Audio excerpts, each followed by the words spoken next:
Thank you. I'd like to call to order the Policy and Services Committee meeting of Tuesday, September 9th. Would you please take the roll? Councilmember Klein. Here. Chair Price. Here? Councilmember Sharp. Here. Councilmember Schmidt. Here. 4 present. Okay, thank you. If there are any members of the public who are here who would like to speak to items not on the agenda, please step up. And if you want to speak to items on the agenda, please fill out a card and let us know of your intentions. Okay, thank you. Item number 1, social media strategy update. Could we have a staff report?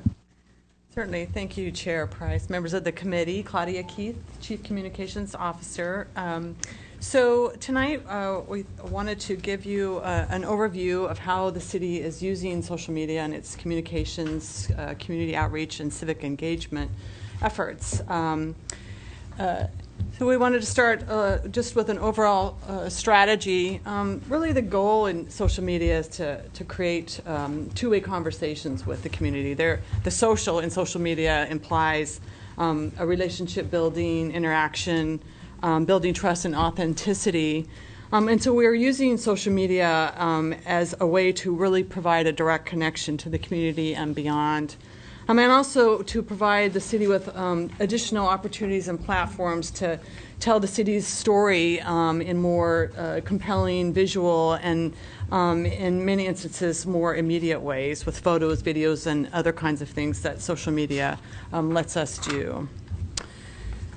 So I thought I'd spend a minute just talking about the social media channels that the city does use. Some are more familiar to perhaps you than others, but I wanted to just go through a little bit, starting with Facebook. Most people have heard of that. They may have their own personal account. Facebook is the most familiar. It provides us an opportunity to have lengthier posts with photos and videos. It's a visual content medium, so we usually always have some sort of an image that goes with our Facebook posts.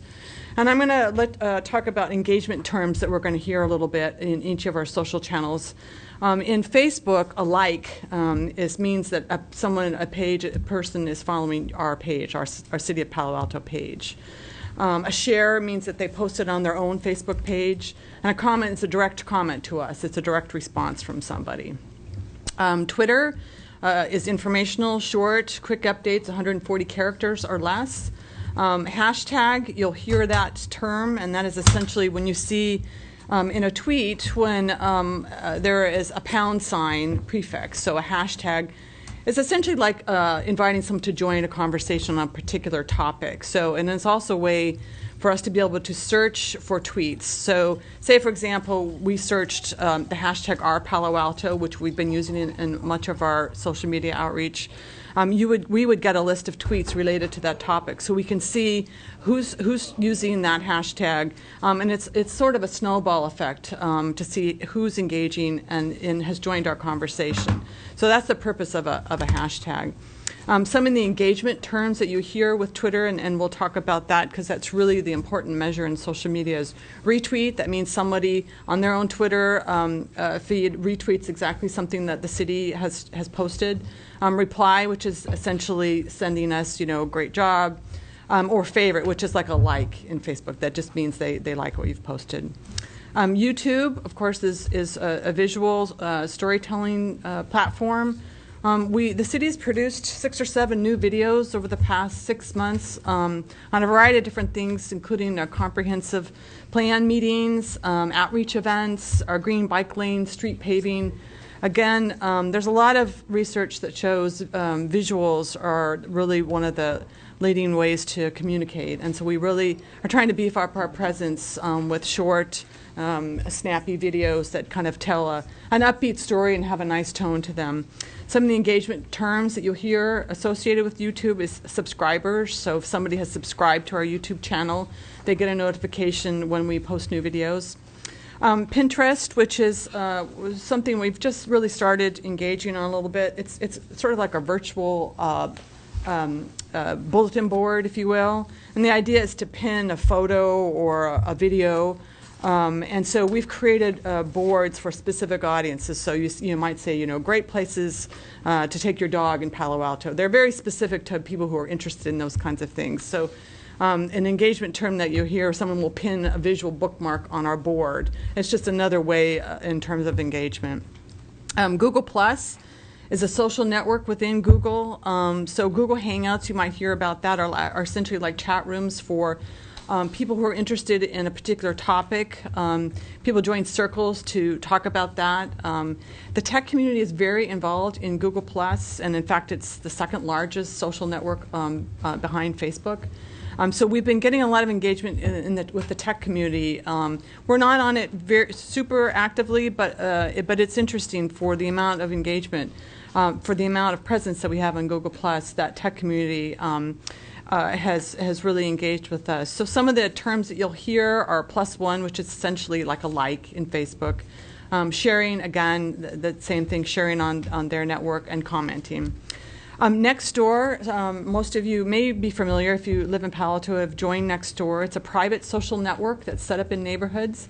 They have currently almost about 11,000 members in Nextdoor, which is, since the city joined, I think is more than tripled, and it's just done it somewhat organically. There's 35 neighborhood groups, which I think covers pretty much every neighborhood in Palo Alto. And we have the ability to post very specific information to neighborhoods that either may be impacted or that we want to provide information about a community meeting that impacts their particular area. It does have some limitations. The city can't see posts between members, so it's somewhat of a one-way conversation. But we are getting some good community feedback on the posts that we have, and I'll go through a little bit how we're using that in a minute. And then Open City Hall, which you're familiar with, is our online civic engagement tool that we've used. We used it quite a bit this summer in visioning exercises related to the comprehensive plan. There's about 800 subscribers to Open City Hall. And we've used our other social media channels to promote either subscribing to Open City Hall or driving them to the question and encouraging them to go on and answer it. So a little bit about where do you find our social media channels. This is a screenshot of the City of Palo Alto homepage. And if you look at the arrow, there's a Connect with Us. And if you click anywhere in there, this is where you will land, which is our social media landing page. So this is, we have organized all of the city's social channels onto one page.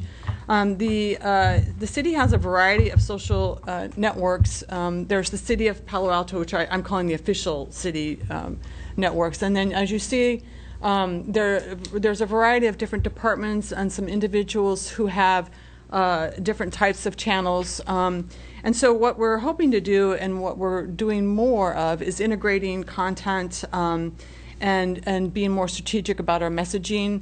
Each of the departments have slightly different audiences, so we are aware that someone who, for example, follows the animal services may not be as interested in something related to the library, for example. But what we're trying to do is really have consistent messaging across our channels. And so on. What's the third column? The third column. Well, the highlight, where you see, say, for example, the City of Palo Alto, where it's all filled in, that means that they have that channel. So, for example, Facebook, Twitter, Pinterest. Oh, I see. Right. The icons. Those are the social media icons that we went through on the social channels. Pinterest is the circle with the P in the middle. What's the third? YouTube. Uh-huh. Yeah. Yeah. We put little vignettes of the council comments on YouTube. And we're big head. We get a lot. It's gone viral, right? Yeah. On the right is a Twitter feed that has an update on all of our official City of Palo Alto Twitter channels, and that gets updated as people tweet and retweet. So it's a little bit of real time. So how the city uses social media, we are using it in an extensive way to expand our community outreach to reach a broader community who we have not, I think, typically reached before. And we're also using it a lot to support our other outreach efforts. And I'll show you some examples of that later in the presentation. We also use it to drive traffic to our website. We do a lot of custom links in our social media posts, so we're able to track whether people have clicked on links and to see whether they're engaging. Or we drive folks to the website for more information, or for them to find out, something that we can't include in a shorter social media post. We're also using it to respond to residents. We are getting a lot of comments, posts, questions that we receive directly on our social media sites, and we do respond to all of those. And so that's another form of engagement.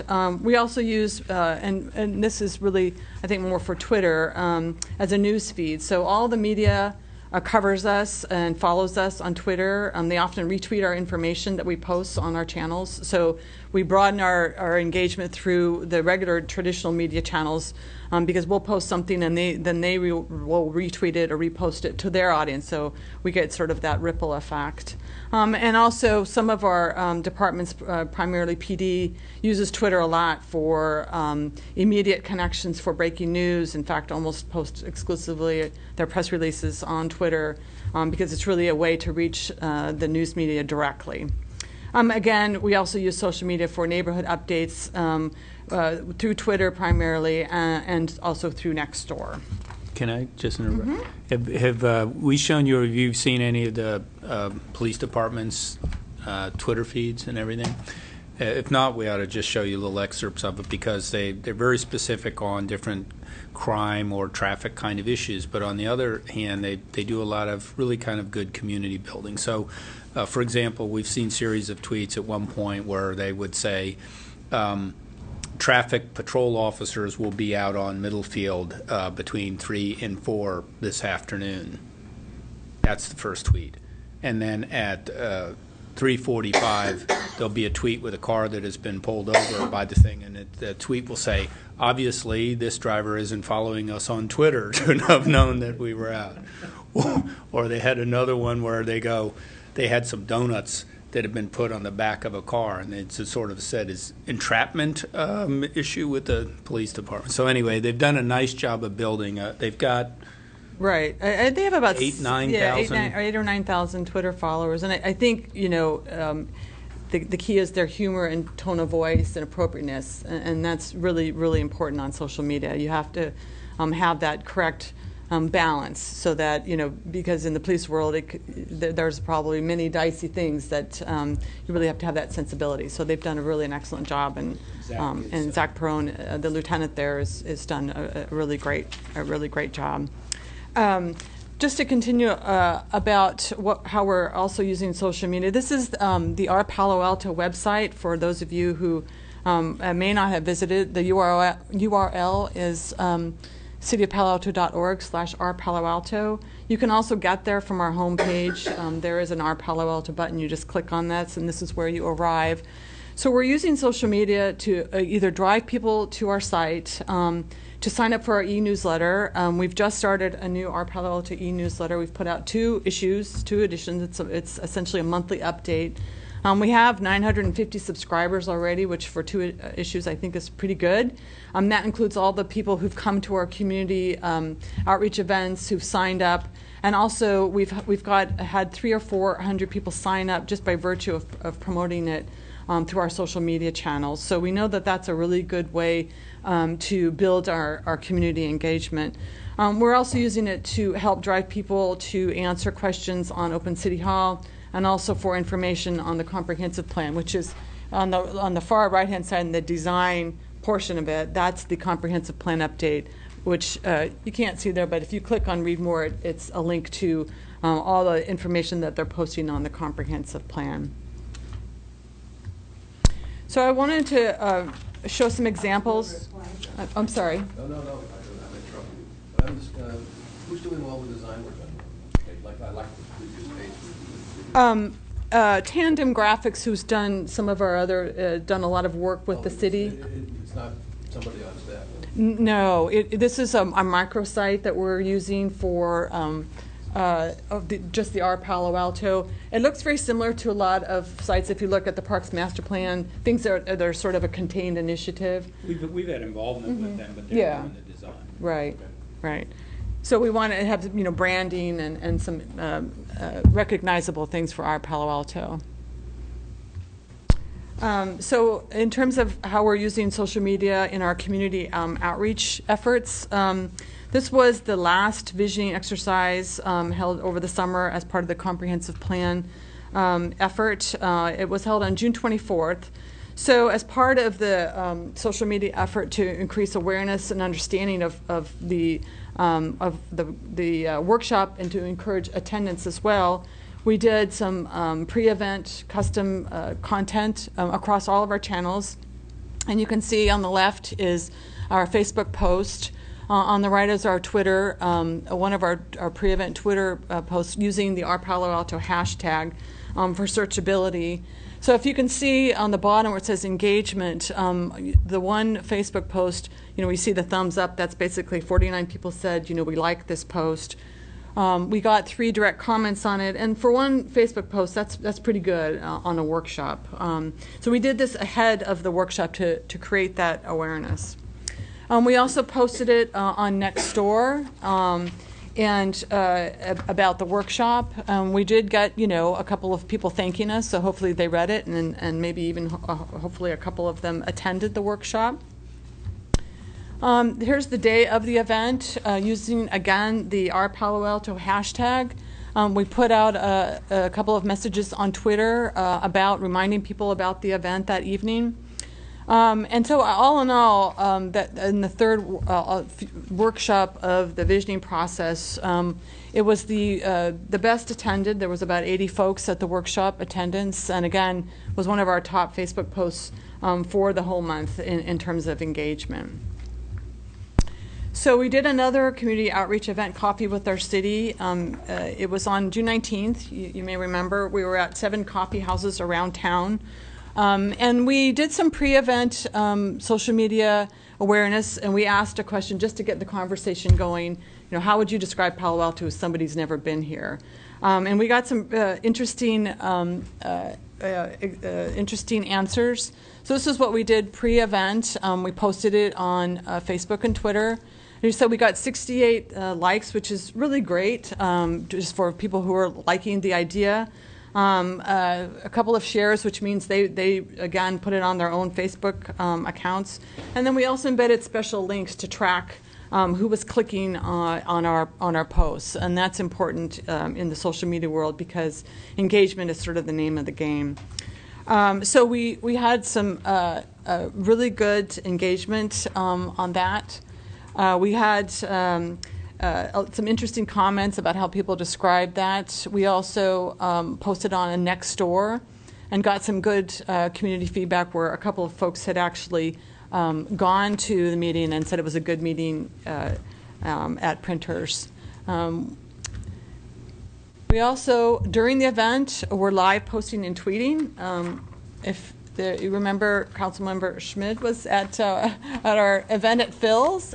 So on the left is our Facebook post, and on the right is our Twitter feed during the event. And the really great thing is the coffee houses where we were, Koopa and Phil's, were also tweeting on their own social media sites while we were there. So that's really how you sort of build that conversation. So post-event, we also shared a video that we produced about the day. We had folks who were part of the city staff at all the coffee houses taking photos. We put together a video and thanked the community for attending. And so down below you can see what our reach was writ large, kind of across all of our channels. Our Facebook reached more than 61,000. Reach essentially means that's how many people saw the post. It's eyeballs in sort of the ad world. Our total tweet reach, almost more than 159,000 for a total reach of 220,000 folks that saw all of our posts on the event itself. We are going to be doing another similar event called Slice with the City, where we're going to be inviting people to come have a slice of pizza on October the 16th at lunch, and we'll do something similar. It's really just to get a conversation going with the city. I think Jim was there, and then many of our senior staff was there, and I think we left it open for discussion. I think Council Member Schmidt was there. I don't know if he had any impressions about the conversations, but it really was open-ended. I think there was some really good dialogue that happened. We had a number of people say, hey, when are you going to do that again? So again, getting out into the community, getting out of City Hall, and hopefully reaching some folks that we might not otherwise engage with. Uh-huh. These numbers are astounding, since we have 65,000 people with 5,000 over the age of 5. Right. This isn't all from Palo Alto, right? And Well, yeah. and that means everybody in town. No. No. And for Facebook, for Twitter. No. Right. Who are they? Well, I'll show you a little bit as we go, and we'll look at some analytics for both Facebook and Twitter that explains where our folks are coming from, because clearly it's not all from Palo Alto. But, you know, social media is not just where folks live, but, you know, their networks, and so it is a broader community than just the 65,000. Right. I appreciate also that I assume these are not unique. That could be. There could be, because we did post multiple times, so that this is correct. When I'll go through growth and engagement, we'll kind of go through some of those analytics that we're able to take a look at. So I'm just going to talk about Facebook and Twitter, and these are just the city's social channels. So it doesn't include any departmental, doesn't include the city managers, for example, his Twitter account. But we wanted to give you some sense of, over the past 6 months, the growth and engagement on our channel. So for Facebook, the number of people who have liked our page, which is essentially, you know, in the Twitter world akin to following us. So that has increased fairly substantially. So we've got, I think I looked, we're up to about 4,800 as of this morning on Facebook.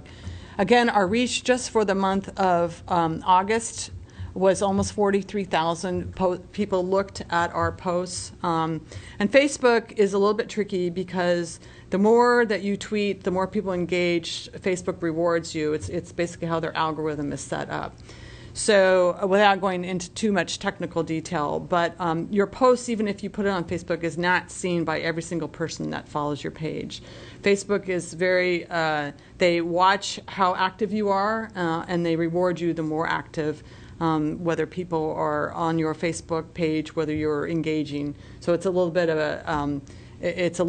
a strange kind of thing, but that's how they essentially kind of control who sees your Facebook posts. So our posts, as I mentioned, are garnering many more likes, comments, and shares, which is really what you want. I mean, numbers are great, but it's the engagement factor. And we'll see that in Twitter, because you could have this, just actually one comment about Facebook. We do have some demographic information about where our Facebook followers are from. For example, 900 of them are from Palo Alto. And we know that because of the way that folks have set up their Facebook profiles. So we do have some demographic information from Facebook that allows us to look at where people are coming from. So a pretty good chunk from Palo Alto, and then from nearby cities, which, you know, let's face it, we're a region, we're in a global city, so we want to reach beyond just our city with our messages. And also, Facebook has some interesting analytics about the time of day when our followers are on Facebook. So, for example, we don't post on, you know, low times of day. We don't post too much on weekends because they're not really on our page very often following us. So we really try to be strategic about when we post to maximize the number of people who do see us and see our posts. So for Twitter, we have, I think, we're up to 4,800 followers on Twitter. Which is really, I think, a pretty good growth from when we started really focusing on a more robust social media presence. We had no tweet reach in March because we essentially didn't post anything on our official Twitter account. So you can see in August, substantially more, 789,200 in our reach, on our tweet reach. But I think more importantly is the engagement factor. So engagement in Twitter, if you remember, is the total number of people who retweeted something who had an at mentioned, so they would say at City of Palo Alto, great job on, pizza with the city, and then clicked on a link. So if you click on a link that we have embedded to either go to something that we're promoting or a picture, a link to a press release, anything else along those lines. So, you could have 80,000 Twitter followers, but if you had absolutely no one clicking on any link or engaging with you, it's fairly meaningless. And there are some people who do nothing but try to boost numbers. But that is really not a good strategy, and it's not a way to show any kind of community engagement. So we've been very strategic about who we followed. You do gain more followers if you follow other people and engage with other people. So say, we've focused a little bit on the tech community, which is a natural audience here. And so they see the City of Palo Alto is following you, and they'll say, hey, great job, thanks for following me on my Twitter. So it's a domino effect. So we know that, we're not just following people who are not interested in what the city is talking about on social media. Twitter doesn't allow us to see as much demographics as Facebook. We do know on Twitter that it skews male as opposed to female. For example, Pinterest skews much more female. I don't know if it's the scrapbooking part of it, but they do have some interesting demographic. Facebook, it's a little bit, it's sort of 50-50, not one way or the other. Twitter's limits you to 140 characters. Correct. So, Is that why that works for guys. Is that it? Ooh, that's. What? I'm not touching that one. I'll let you. I'll let you. Boo, I'm I'll let saying you guys you don't know how to talk. You can tweet about that one. That's my point. And just a last word about Nextdoor. I had mentioned the total number of folks on that. We are very selective on what we post on Nextdoor. Again, we use it for community meetings, traffic advisory, the police department, on when they're trying to catch the bad guys. We do get a lot of community feedback, and increasingly so, which is really great because it's really a direct interaction from us into the city. From the community to the city. And we are able to leverage very specific information. For example, last night we posted something to about 5 neighborhoods about the crossing at Alma and Churchill and Alma and East Meadow that are going to be impacted by some work Caltrain's doing. So, we get thanked for that. It's just a way to really let people know in their neighborhoods what's going on. Some neighborhoods, they have a high percentage of people on it. I think College Terrace has about 35% of that neighborhood on Nextdoor. So when you post something, the saturation's pretty good in that neighborhood. I have a question. Uh-huh. Do you routinely contact PAUSD or Palo PTA Council? Announcements and traffic advisories? We do, and we should do it more. We probably don't do it as often as we should, but we definitely do, could do that more. And we do with my counterpart at the school district to try to get some of those messages out. And just a couple of words about best practices. We've conducted a number of training across departments for folks who do have responsibilities for the administration of social media channels. We are emphasizing, of course, appropriate tone, voice, frequency of posts, strategy, messaging, trying to have consistent and cross messaging across our channels so that we really can build on our community and who we're talking to. We've also established back-end administration for all of our sites. We're able to monitor and really maintain the integrity of our social networks.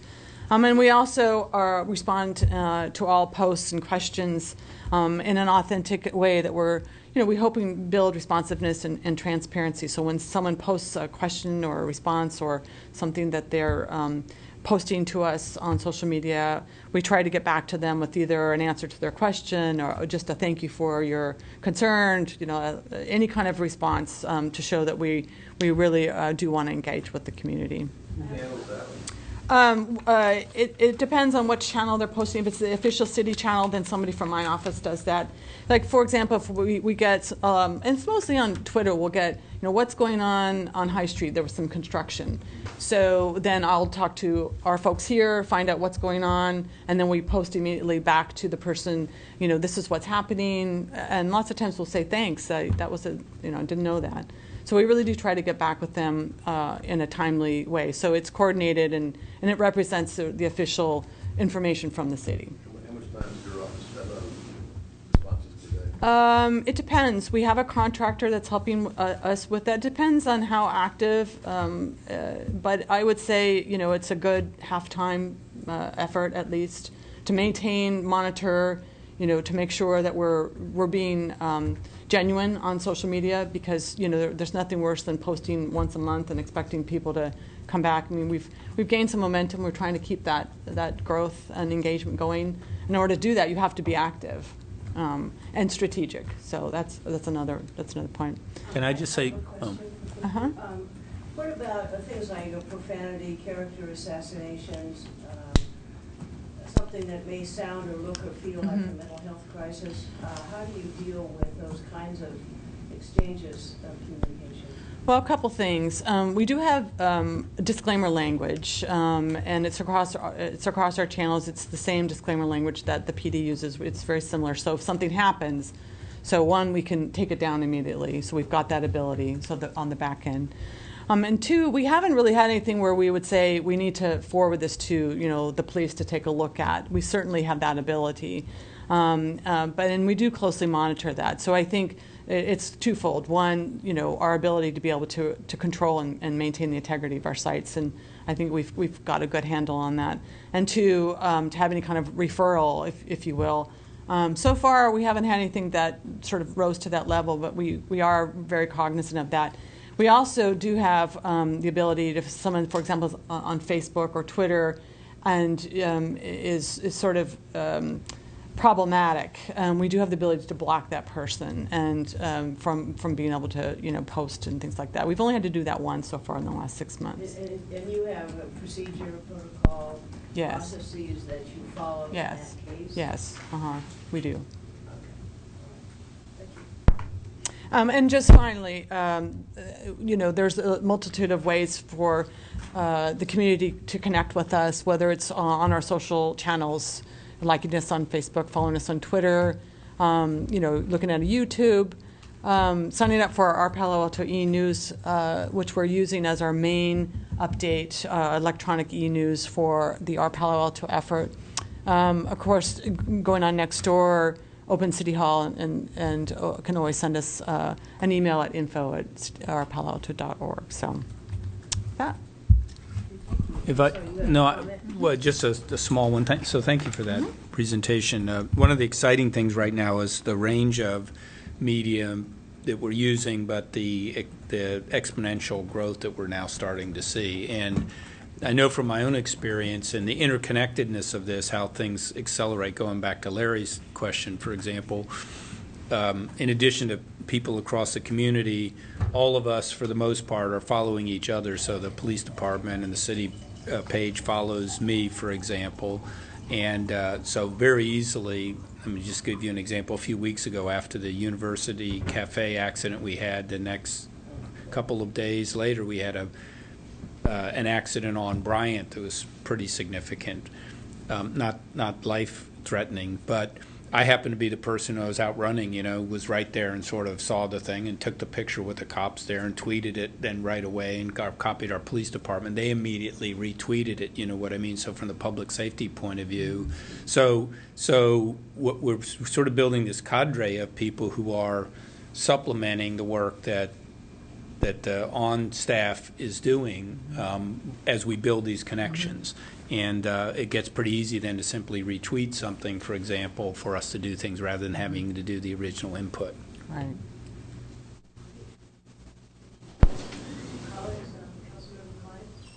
Well, I really appreciate your presentation. That's terrific. It really makes me start thinking about lots of other things. How does all this compare to what others are doing? I think we are very active and much more active than most cities of our size. And this is particularly, you know, since we've really focused on social media. Our PD, I think, took that lead, and they've been sort of the bellwether, if you will. We get a lot of, as I'm out in the community, we've gotten actually a lot of comments, oh wow, I see you on social media, which to me means that we're making some impact, and that's really important. So I think we have a ways to go, but I certainly feel really good about not only our numbers, but our engagement, and that's really the important thing. We've been very strategic about it, so we're not just putting stuff out there that people aren't interested in and being genuine, and that's building that voice and tone and appropriateness, and that's really key for a city. There's certainly cities with, that have been on it, a big city, of course, San Francisco or in LA has a huge presence. They probably have several people also, full-time devoted to their social media. So I'd say, we're doing quite well with from a city with our size. We've put, in the IT world, we're submitted, again, for the Digital Cities Award, and we included our social media aspects of that, and I think those will look pretty good.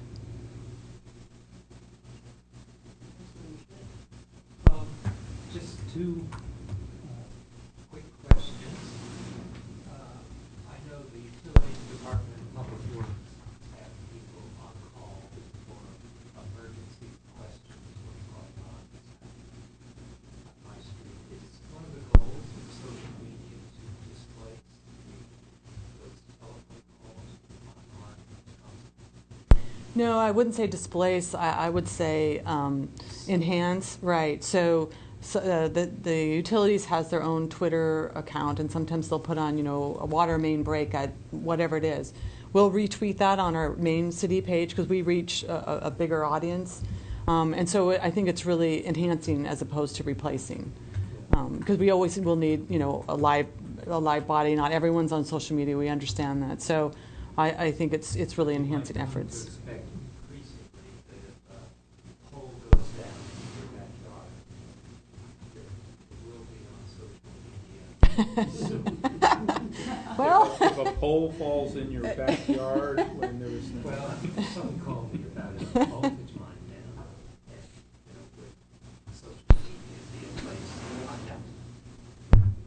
on that. I mean, if it was something that posed a safety concern, they would probably want to go the traditional route. If it was something that we wanted to let the neighborhood about, say it was impacting, that neighborhood, that would be an opportune thing for social media. So maybe 5 years from now, start making. I don't know about 5. Things change pretty quick in the social media world. Second thing, in our annual social survey, tracks two types of following in the city. Either you vote for the city council, do you watch on TV?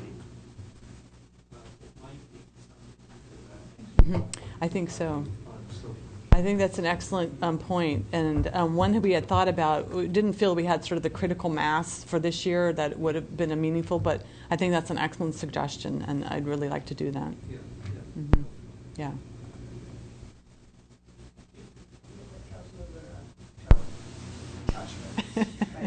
This is always wrong, I'm right every time I am on.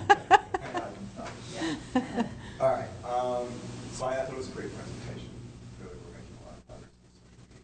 So the first question is, who does the social media? Is it you primarily? Is it your 2 staff members who both work part-time? Is it one of them or is it both of them? Well, a little, kind of both. I have a contractor who actually does the posting and helps with strategy.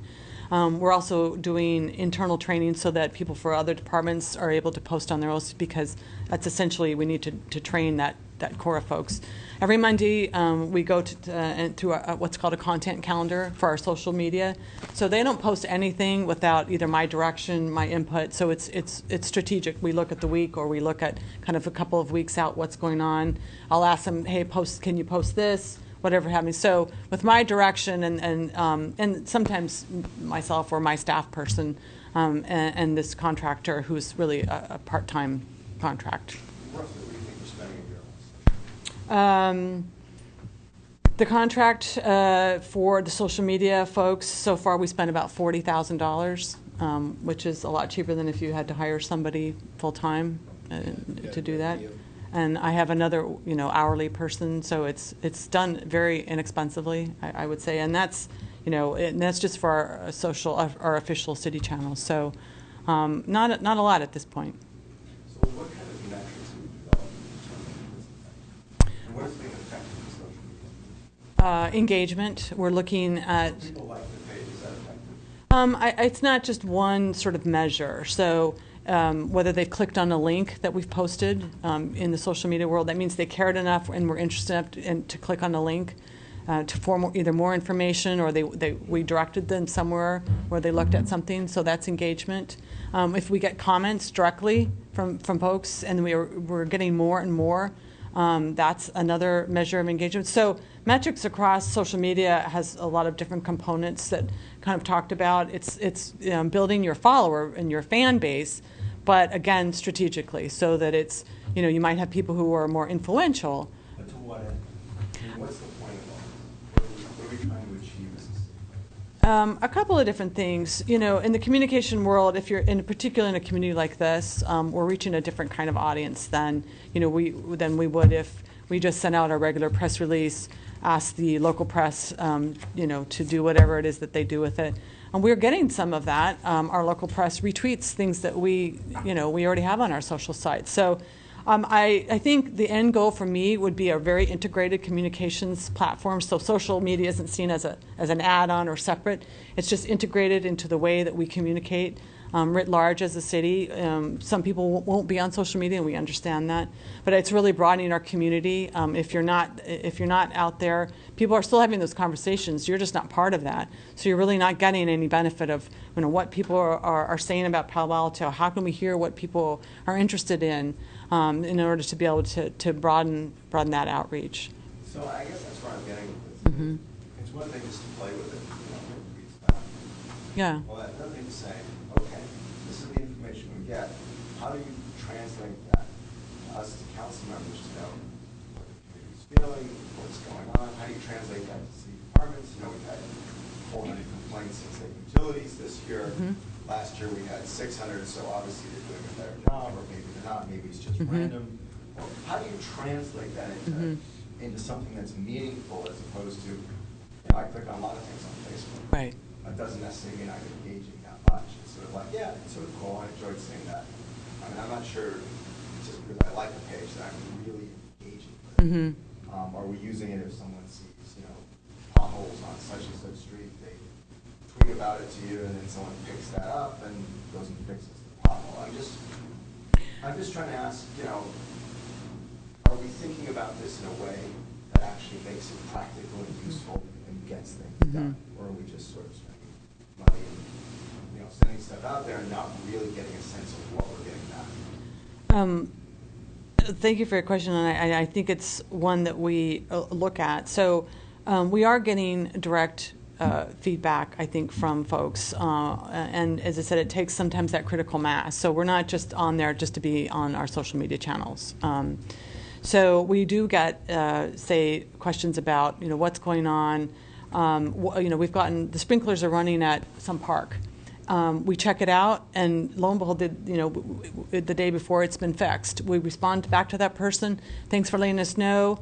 Our public works folks has told us, the problem has been fixed, and people say thanks. So in other words, it is incrementally building that relationship with the community. And so, I think our hope is that we have a critical enough mass, and we're reaching enough important people so that we can have that, that genuine engagement where, say, something happens, and we are able to put it out directly to the community who is following us on social media. So, but it's not going to happen overnight. We've really, I'd say in the last 6 months, really been focusing on this and made a lot of strides. But I do appreciate the point that, it does take a lot of sort of incremental engagement to really kind of build that online community. So I guess I'd like to see at some point some informational reports, and I don't expect you to be council or whatever, but some informational reports about what we've achieved and put it in some sort of measure base. Maybe now's not the time, but 6 months from now after you've built it a little more. So I have some sense that, the money we're spending on this is worth it, that we're achieving things that, and why you think it's worthwhile, how we're engaging with the community. Right. And what we've achieved by doing so. I think that's a great suggestion. Say people don't right. call. Say people have their information answered. They don't email, you don't have to respond by email because it's out there. I mean, all those are benefits to the organization Right. that you could quantify. Right. Or how do we get their feedback back to council? I think that those feedback loops are very important. So not only the feedback loop to the community to tell them we appreciate their engagement, but also how their feedback gets back to the council and decisions that they make. So those feedback mechanisms and loops are really important. I completely agree. So I think we'd be happy to, maybe another 6 months, do an update to where we are. Yeah. Right. I want to say that was a good presentation, and thanks for taking this on. Good. Thank you. I would posit that I think, how do you ever engage how do you ever determine the effectiveness of community outreach, for example? I mean, it's not just numbers, it's quality of engagement, et cetera. And some of the things you've started, which are along the lines of what he's suggesting, is the issue of engagement, not just like or dislike. Correct. I think that next step is very useful, but you are doing exactly what we've asked you to do. And I guess the other issue is, on our printed materials, do we make any links to, do we note, the presence of all these social media options? On our business cards, do we put that scan code? The QR code. QR code, right. I've asked this every organization I work with in the last several years, so that people can look at that, Right. scan it, and bang, go right to Right. the website. Yeah. Most people look at me kind of blankly. I don't know if that's passé now. I don't think Maybe so, something no. that was cool 5 Yesterday, years right? ago. Yeah, I know. 5 years ago, but I Right. mean, the Yeah. fact is to constantly remind people of these other options. Right. We don't do it consistently enough. I think certain people who are in the social media or have responsibilities for social media channels have it. So, for example, in your email signature block, things like that. We have started to, and particularly with our Palo Alto, embed it in our printed materials, things like that. So we do want people to join us on our social media channels. I think Guilford has the hash deal Right. there. And Correct. I don't know if routinely our department heads or managers have that as another option, because most things I see are traditional email. Right. Right. Or website, and this is much more robust. So I Correct. was just asking, looking at it multidimensionally here, are we really doing that as well as perhaps a more refined assessment of indicators or performance measures? We are to some degree, but not consistently, and it's something we can talk about, how we do that, so that we don't have 10 different versions of that, so it looks somewhat uniform, everyone's got it, Right. and looks very similar, so. Great. If I'm, Uh, yep. I want to go back to some of the analytics, because I'm really curious about your slide 16. So I can look on the big screen. Let's see. Okay, there are about 2,000 people, fans, outside of Palo Alto, in our Facebook page. And, They're all elected officials. 2,000 elected officials. Well, I recognize the age and all this. So even if our 25, I find it hard to understand why I would want to respect, for example, Sunnyvale's Facebook page. No, that's not Sunnyvale's Facebook page. No, That's these are people ours. who, right, From so they're Sunnyvale. from Sunnyvale, so another, right. Why? Oh, Oh, well, it well- could be What do we they, know about them? well- Who are they? Why are they? Why? It's 2,000. It's not a trivial number. Right. They may work in Palo Alto. They may come, they may eat in Palo Alto. They may, be interested in Silicon Valley in general. We don't really know anything about it. Well, we do actually, and we could dive in a little bit depending on their profile. We have, and I didn't include it here, but we do have age demographics quite a bit. I didn't want to, dive in, but if you're interested, Facebook does have some pretty good analytics, Well, I really which is am, pretty because interesting. It really struck me as an extraordinary number. Yeah. I worked in Sunnyvale, San Francisco. I don't think I'd be much concerned with maybe if I had a specific question, but that's not what you do for being a Facebook. Right, right. So we are able to look at some of those, gender, age, a little bit of that profile in Facebook. We do have the back end analytics for that. Doesn't take you much work. No, no, and the really great thing about a lot of these analytics is they're almost free. I mean, there's a lot of free analytics. Facebook has a whole insights page that's really relatively free. So, and we have Winnow. So that's actually the really economical thing about looking at some of these analytics. I guess it's was the demographic side, and Mm-hmm. the other is, well, why are they doing it? I would contend that in some cases, if they're a commissioner in city X, they may be wanting to improve best practices from somewhere else. Right, They may or actually be pursuing, I mean, that's Mhm. part of their research effort, and I think Mhm. that's very logical. mhm. They must have very large city councils. Well, none as big as ours. I'd like to talk through No, that. commissioners. I agree with Councilman Ryan. If you could just send us all of the analytics Sure. that you have. I mean, Sure, I'd be happy to. We don't want you to spend more time working on No. stuff, but what you have is. I'm happy to send it to you. I'm also curious uh-huh. on the time of day, like Uh-huh. the right times of day. and- We look at one, our You know why. our Facebook.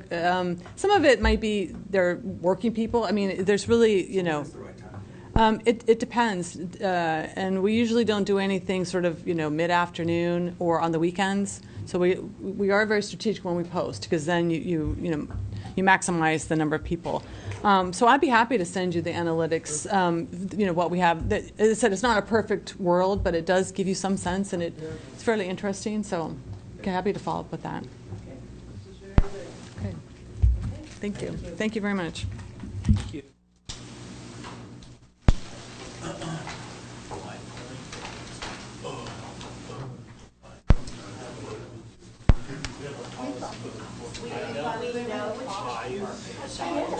Other city members, they're all other city employees, that's what they are. What do you want? They're reciprocity.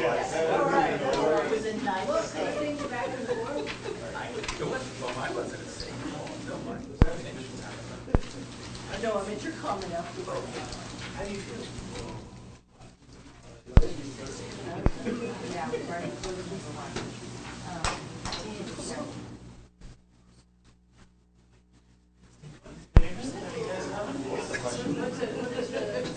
You want to speak to your Mayor, the general comment on social media strategy.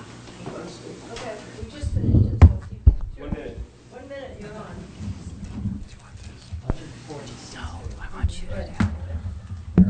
Just tell me when you want me to put it on the recommendation.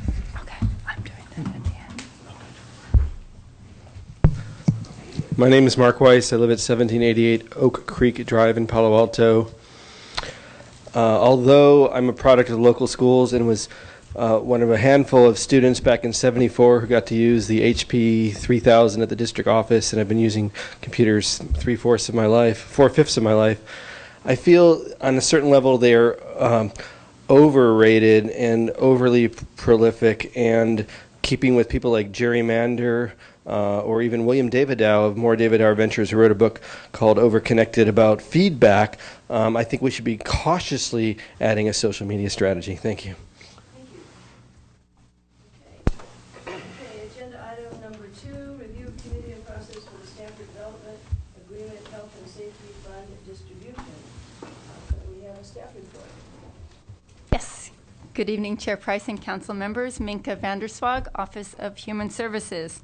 I am here tonight to give you an update on the next steps in the process of distributing the $2 million in unallocated health and safety funds as part of the Stanford University Medical Center Development Agreement with the city. For just a quick background, $4 million of the $44 million in SUMC funds have been designated community health and safety funds to be distributed to selected community health programs that benefit residents of the city based on the recommendations of a joint SUMC city committee and followed by council approval of these recommendations. $2 million has already been designated to Project Safety Net, and the council has the discretion to use the entire portion to Project Safety Net program. At a council meeting in September 2013, a motion was passed stating that the Policy and Services Committee will review the health and safety funds and can make recommendations to the council until such time that the funds are exhausted. So I'd like to go over in a little detail the items that pertain to the recommendations you are being asked to consider tonight. The first is the composition of the joint committee. As mentioned previously, the SUMC Development Agreement states that the Joint Committee is to be composed of 4 individuals, 2 selected by the SUMC partners and 2 by the city. And staff is seeking your review and approval of the membership of the Joint Committee tonight. So the SUMC representatives are suggested to be, and these names are coming to us by the SUMC partners when I reached out to them. It's Andy Coe, who's Chief Government and Community Relations Officer for Stanford Healthcare, and Sherry Sager, who is Chief Government and Community Relations Officer for Lucille Packard Children's Hospital. And as you see, Sherry is with us tonight. So the city has several options according to the development agreement as far as who it can pick to be its representatives. It can select a combination of staff members and members of the HRC. It is staff's recommendation. Couldn't choose council members. Could choose anyone who wanted. Well, yeah, that's true. It can to any 2 members, but it includes the. And that's the way I write it. 2 people in the city. That's correct. That's correct. I stand corrected.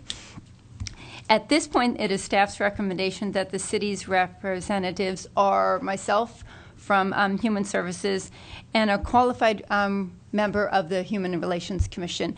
And by qualified, we're really looking for a person with a lot of experience, not a new member. So we are suggesting it's someone who's had leadership experience, so someone who's served as chair or vice chair of the HRC, and someone who has served on at least 2 HISRAP selection committees.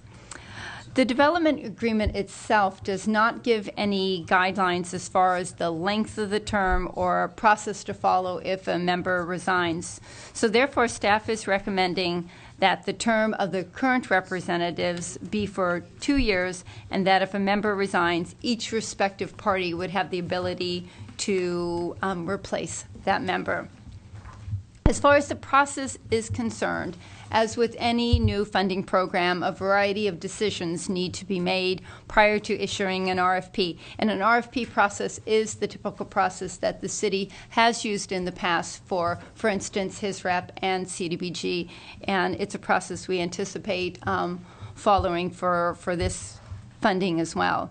So the Joint Committee will serve as the body to discuss and determine the priority of needs, come up with the eligibility criteria, evaluation, selection process, and give input on the funding application. Since it is a city RFP, our purchasing department has some key input on what needs to be included.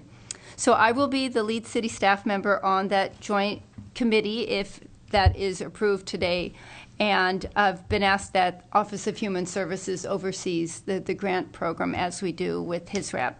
So staff is seeking your review and approval of the involvement of the HRC in the funding recommendation process, as well as there's some flexibility in the development agreement. So as previously noted, staff is recommending that the HRC be involved in 2 key ways. One is that an HRC commissioner serve on the joint committee.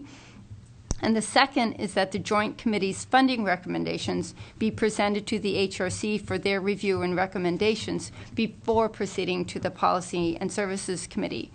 And the reason that we are doing so is that the HRC is already the recommending body for both HISRAP and CDBG funding. So therefore, it would give them review of the entirety of human services grant funding provided by the city.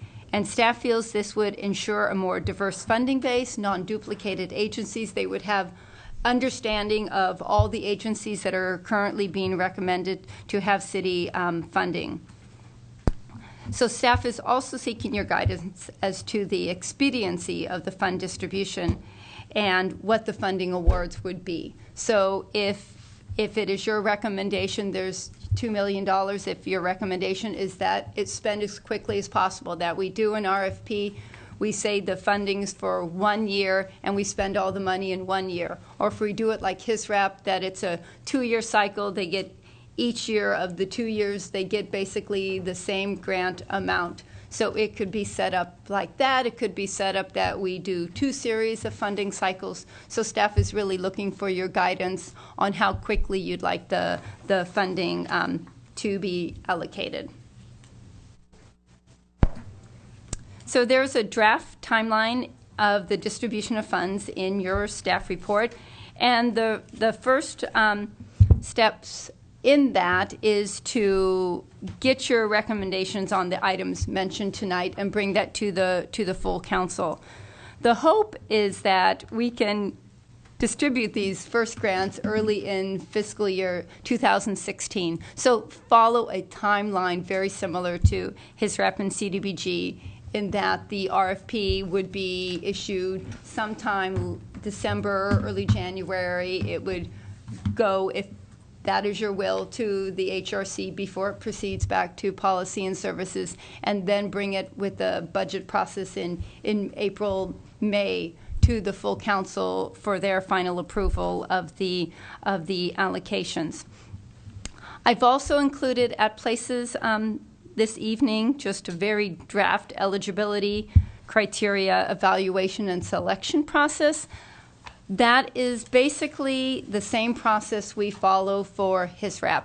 And that is not anything that is in stone. That's just something that I would probably, if I'm selected to be on this committee, bring it to the first joint committee and just say, you know, this could be a starting point. What processes do you follow? Just, it was a starting point, and to give you all an idea of what the steps we currently use for the HISRAP process. So, like I said, it was just to give you an idea of what that might be. I know David wanted to interject with giving you some information on the accounts, the Stanford Right, the Health and fund, Safety the accounts. fund balances. The fund. To bring you guys up to speed real quick on the health and safety funds specifically tonight. We're not covering all the other funds tonight. But if you have questions on those, I can remind you of those as well. So in terms of the fund balance, if this is straight from our budget document, so in the 2014-15 proposed column there, the unrestricted assets that are available in the community health and safety funds are $3.8 million. And Mika's already said that $2 million of that has been set aside for Project Safety Net, and there's been some funding, some spending of that $2 million to date. There's a small interest amount that we budgeted in 2015 of about $80,000. And then on the next slide, slide 4, we'll show you some of the expected expenditures coming through in 2015. There's about $241,000 for Project Safety Net. That's all that's been approved at this point, spending-wise, is for the Project Safety Net costs. And then if we go on to slide 5, we'll show the ending balance. What's that? Do you have these for us? We do. We have a handout. It's at your places, page 90 and 91. So it's just this? Yeah, this I don't is. have that. I only have one page. I only have one page. I think you have all of that info on there, but it's represented differently, right? Correct. It's double-sided, and I can walk you through it real quickly. The same data that's on the PowerPoint is on here. At your first row where it says unrestricted community health and safety is the line you want to look at. If you jump to the next line that says revenue, right below that you have interest, community health and safety. That's that data. If you jump to the bottom under use of funds, expenditures, you see the only expenditures really that are there are for community health and safety, and those are the same on the PowerPoint. And then if you go down to the bottom of the page, it says ending fund balance, unrestricted community health and safety. So it's the same data, just put on a PowerPoint. Yeah. So we got this sort of late. I asked the staff about 4 o'clock to be sure that you had this updated info. Before the committee goes over, if I could just add to the staff report, I think the presentation that Minka and the staff developed in many ways is generated based on trying to morph a recommendation in relation to the existing HISRAP process. I think it's important to restate, and building on a little bit of what Councilmember Scharf's question was, that while the agreement called out for this joint committee, everyone has always agreed that the final decisions about the use of this fund reside with the City Council. So, I mean, any committee could make any recommendation to the council, and you could ultimately decide either accept that, modify it, or reject it and make your own decision. You may decide that you want a process where there maybe is more early stage council participation in this process. When you look at the timeline here, in many ways, once you make a decision on the appointment of the joint committee, in a lot of ways, it's going to go through a lot of process by the time it gets back to the council, and there could be a lot of momentum built. You may want to actually shape the criteria and a lot of those things up front. So, and I would venture to say there would be nothing that would keep the council from appointing members or other of the council or other folks. And Minka, not to undermine you here, that I still don't see why you couldn't serve as staff to the advisor, do you know what I mean, on some facts and stuff to some of our folks if they decided that that's what they wanted to do. So I think it is important when you look at the timeline to think about this, because if you, do you have the timeline up there again? Could I just hit that? Timeline up there. You don't have it? Not on Okay. So it's on packet page 5 or page 4 of the report. You know, it's really suggesting that you approve and then ultimately the council approves the committee membership. But then you look at the joint committee would be determining funding goals, priority of needs, eligibility criteria, et cetera, and then going out and issuing RFPs potentially that could bring back responses from folks who have already made some investments in a response, and it goes to the HRC and ultimately to Policy and Services in May. So I'm just saying, depending upon your perspective, again, you may want to have more hand in shaping those decisions, those criteria, and those things, or you may want to have more direct involvement or oversight in some fashion. So, thanks. I'm not advocating that, but I'm just saying it might be a consideration. Is that the staff presentation? Yeah, I was just going to go over the decisions, the recommendations that we're looking for tonight, but that would conclude my presentation. So it's, yeah, so we're looking, do you want me to read them or did you want to? I thought so.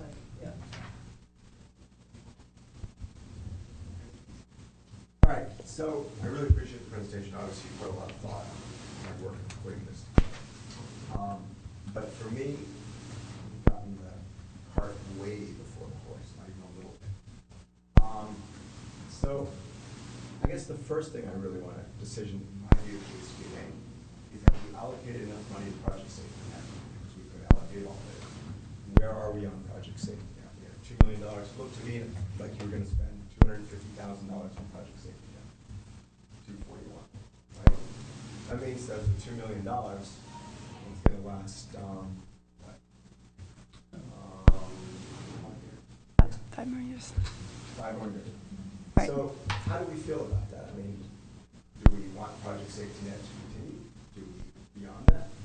Do we think that it's going to, is that going to be an every year expenditure? Do we expect it to be less? I just have no information on that.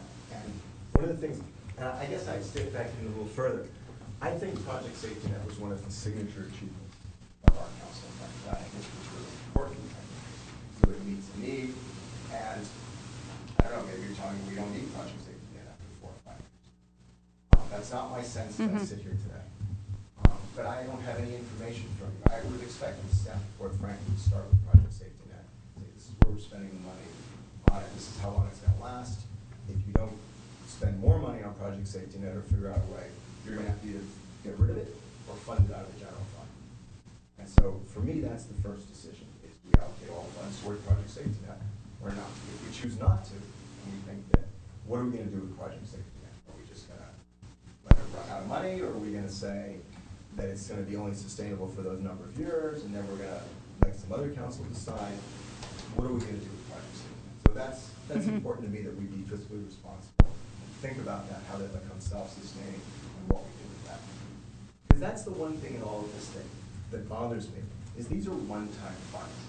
These are not like the funds that are above it, the healthcare services funds, which you get every year. So, you know, his rep comes every year, CDBG comes every year.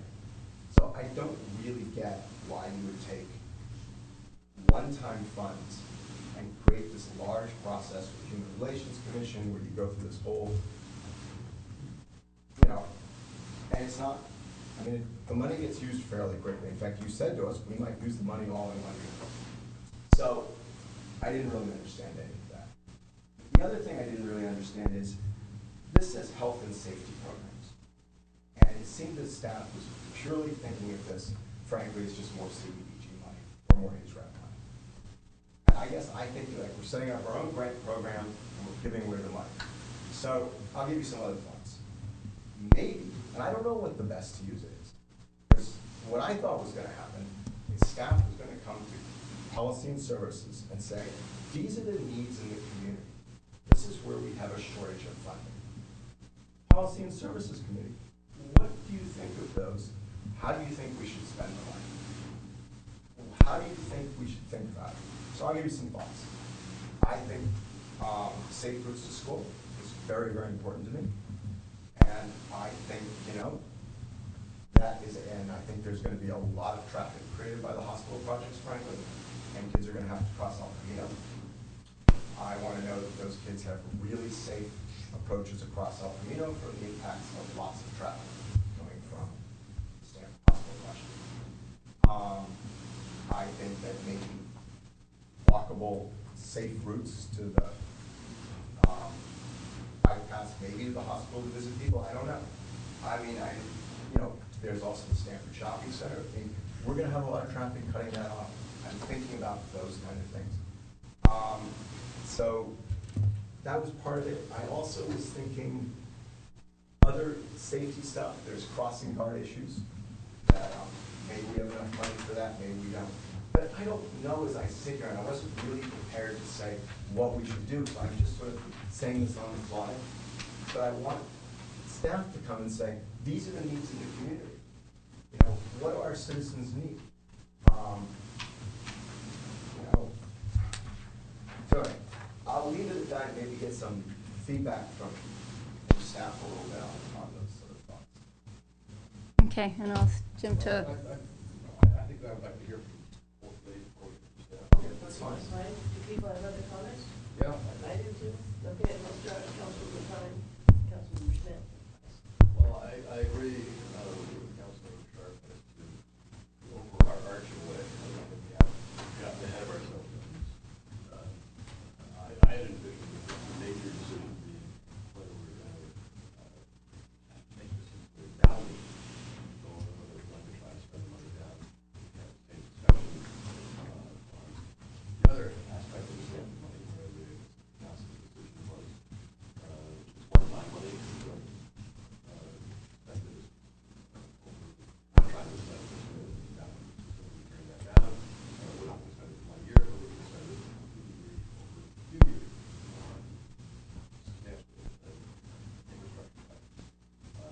That to me is no precedent for this decision. We can easily say that we have, that we make this like a trap. I'm not ready to take that decision, but you can say, you can take $2 million and put that into an endowment, like the Palo Community Fund does. Then we have $80,000 more a year that's to allocate on our HISRAP recipients. That can continue for literally forever, or you can have something in between.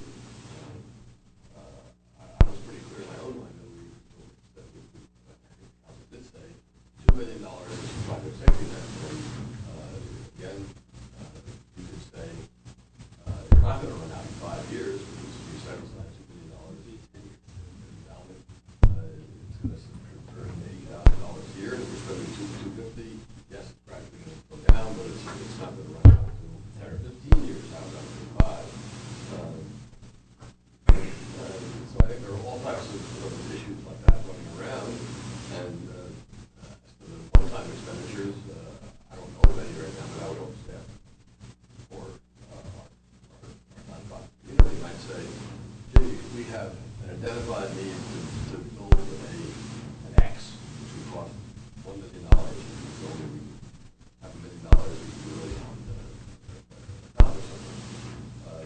So I'm agreeing with what Councilman Sharp is advised process. Where I differ is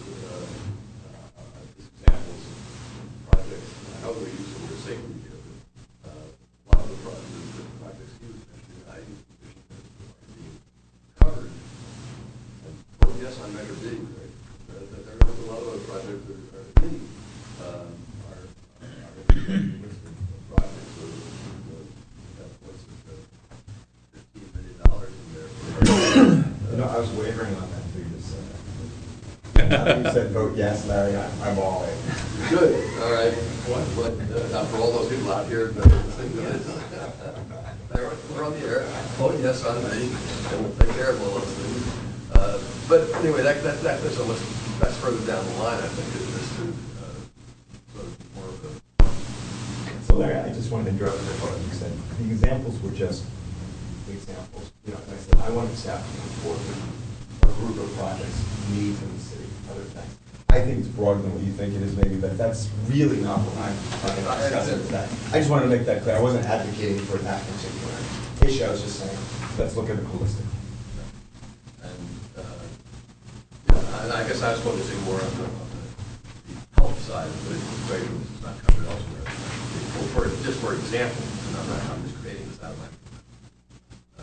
Somebody said we have a need for a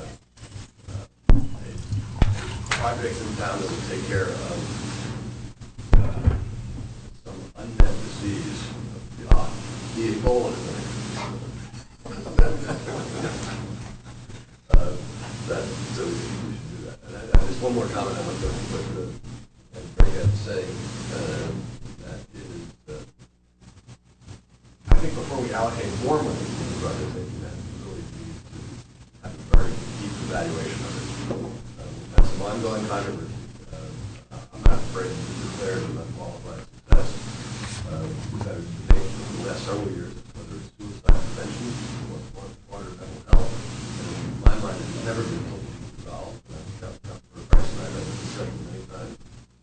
And we need to, I mean, it's certainly it felt good, but I would like really some outsider experience in the field to come in and say, yes, it's been a success, it's better, it's worse, whatever, before we just say. Well, can we agendize that? Because I agree with you 100%.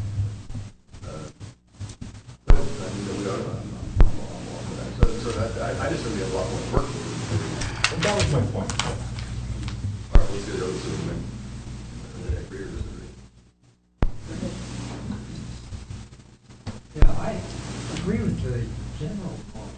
I was surprised that this would just fit into this round process. And for a brief period of time, increase funding of it.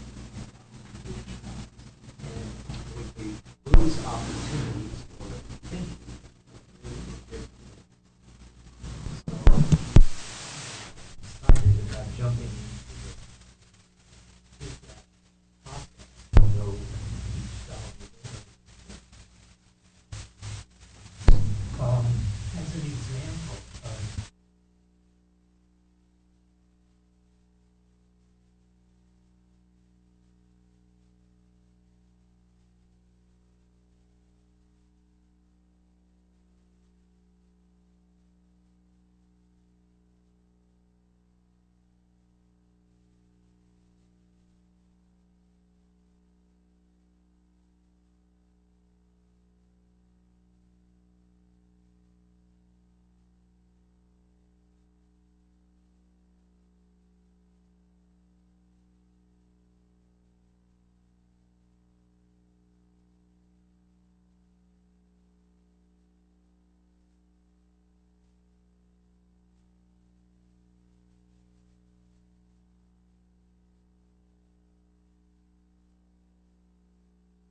would be a net benefit to people in Palo Alto and the council making decisions about how to set up these taxes.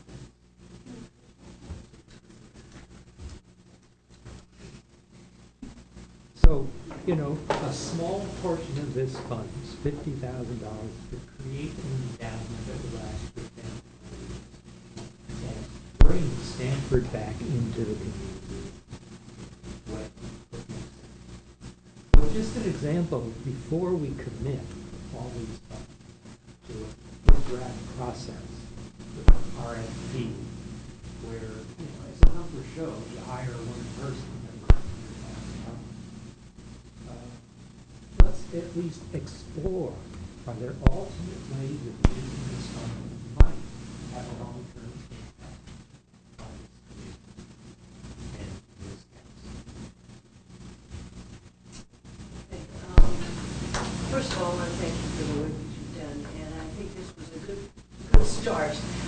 The idea that the process proposed is parallel to something that you're already familiar with, processes in place at the global level makes sense. But I want to share some of my concerns. The project safety net issue, we have asked several times for an update. And there's been a new coordinator, et cetera, and a way of evaluating the success is somewhat problematic, but I think it's something that, it is a lot of money and we need to look at that. So that's certainly something that needs to happen. We talked about agenda. My concern right at this moment is, when was the hospital, the development agreement approved? Remind me, 4 years ago? 3 years ago? I mean, I think 3 years ago? 2011. Okay. So my concern, and one of the reasons this came forward, is that, you know, we noticed that we have this on paper, but nothing has happened. Right? Nothing substantial has happened because there hasn't been a process, et cetera, et cetera. So, I think there are 2 or 3 things here that really need to be done. One, a definition of what are health and safety types of programs. This isn't a his graph plus X, Y, Z monies. We really have to have a tighter understanding of what we think are the kinds of, what are the kinds of topics or issues that fall within this category. And that is defined not just by the human needs assessment, but by the experts that are in our community. So I know through conversation and indirect and direct information that there are providers who are waiting until we get this straightened out, who want to provide services for unmet needs, which are related to physical health and mental health. And Sherry, please, am I on the right track on this? In terms of you are, okay. And we also have community health needs assessments that takes a broad definition of community health at the hospitals that can be drilled down for more in terms of Palo Alto specific, but we've got more general ones. But there definitely are, because when this was proposed and when this was approved, I can tell you that we all, meaning Andy and myself, received calls from local nonprofits asking how they can apply for these dollars for gaps in services here in Palo Alto. That's right, and so I've heard that too. So one of my concerns, I'm going to try not to jump around here, is this deadline. Okay, this was approved 3 years ago. We haven't discussed it thoroughly. The needs are not going away. They may be modifying. They may be becoming more urgent. So that's one thing that we have to have a serious conversation with Stanford about that. And because my concern is, although I love a lot of the suggestions you made, if we went in 3 of those directions, let's say the plume issue or something else, that we may not get to what are the core types of issues that we want this money to be restricted to. And in the course of that conversation, then get an understanding of the magnitude and the kinds of costs it will take to begin to address those. Then we have a serious conversation of, do we want to just put this in 3 years? Do we want a fund? Do we want something that will be sustained over a long period of time? But we really can't do that until we have an understanding of the magnitude of need and what are the dollars needed to at least make some impact. That's kind of where I am when I look at this. So, and the other thing is slightly a different point. In the original committee, I understand the idea of involving an HRC commissioner. I understand the original intent. But I think what we need here are, expertise. Someone can be, if someone's a health policy analyst and they're on HRC, terrific. If they're an HRC person who has great knowledge about needs, that's all right. But I think we need to make sure that at the point when we really more seriously talk about this committee, that it be people who know specifically the needs and can document that so we can do this in a systematic way. I am very eager to move forward on pieces of this, but I think we have to do a sort of better definition of how are we defining the parameters of this fund and how can we get the expertise. At this point, it's really sharing information that's already out there, or just reorganizing it in a way that is more meaningful. Quick comment about Safe Routes to School and everything else. I agree with Councilmember Klein. There are a lot of other funding options for that, through MTC, through BTA, through many, many places. So I think we have to be careful because, like any of these discussions, this could go in 50 directions and actually we could impact very little. So I think we need to have a pause here. And what you need from us is to say, what are we looking for? 3 or 4 things that make sense. But I know my personal angst over this is the issue that the needs are out there and we need to kind of be a little bit more focused so we can do something meaningful.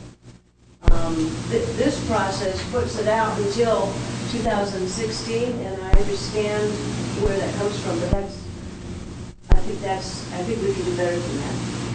So, those are my concerns. Councilmember Klein, Councilmember Sharp, and did you have any comments after those two? You want to line up and... Well, look, I certainly need a motion. Move forward. Okay, so I guess so I will start with, how do we... Well, You were identified first? Okay. I'll start with the more detailed talking up here. On the composition of this committee, really minor point, I don't think we have any business appointing Stanford members. Yeah, but actually the way it says here, it says that we are. And recommendation that we appoint 4 people, 2 of whom are from Stanford. And I don't think we have any business setting forth their terms either. Stanford wants to make a terrible error and replace Sherry every week or something like that. It's their business. Oh, I suggest that. Well, talk to John Hennessy about it or whatever. No, I think we have to just focus on what we can do. And I would agree with some of the comments. I don't think we should have a staff member on the committee. We're going to get the his input no matter what. And I think it's an opportunity to get some other person, whether it's a healthcare expert or a financial expert or whatever. And I wouldn't limit it to the HRC. I'm wide open on it at the moment, but I think I'd say one HRC commissioner and 1 member of the public, so we can look for some particular expertise. And then we have to decide, and I think it has to be in the next staff report, who's appointing those people. You could say the HRC can appoint its own person. We do that sometimes. You could say we're going to have these appointments made by the mayor. You could have the appointments made by the full city council. Any of those are possibilities. And we'll decide tonight. But anyway, my motion is that we continue for a month, and I don't want to delay this. I think it is a major.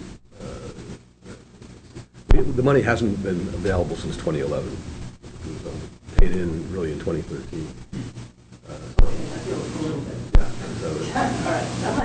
Yeah, no, it's not like we've been sitting on it for 3 years. No, I understand. So I move to continue and with the staff to come back with us. But I'd like to add an amendment. Staff is, for me, it's staff comes back with a dive on project safety. There's lots of ways that how much money, maybe $2 million is too much for project safety. I heard you say, I'm not suggesting that the other ones will count. What I'm saying is that one of the early decisions here is where are we on project safety net? And I thought your notion that we should understand project safety net and have that come back to us. I want to hear all about that. If you have concerns about it, isn't that one of these decisions that leads into this discussion? I think that's a good point, which means that we're not going to make a decision next month, though. Right, and I don't think we need to. I mean, look, I think what's really important is that we keep the same guiding principles. I look back on this, Councilmember Schmidt made an amendment about developing guiding principles a little bit. It didn't pass it, I don't have to think about saying. But what that means to me, at least, has always been a guiding principle in my mind about this, which is that these funds are one-time funds, and they should be impactful and meaningful. I think all of you say that. And so that's what I want to see is impactful and meaningful. I think that I accept that. I would add one other thing. I think the staff ought to come back also, and maybe certainly ask input from the Stanford folks, not for particular projects, but sort of some examples of what things that we might fund. I'm sure the list is much longer than $2 million could handle or $4 million could handle, but I don't have any grasp right now what Topics or focus areas. yeah, what do we, as a community, what are we lacking in the health area where this money could have an impact, as Councilman Sharp mentioned.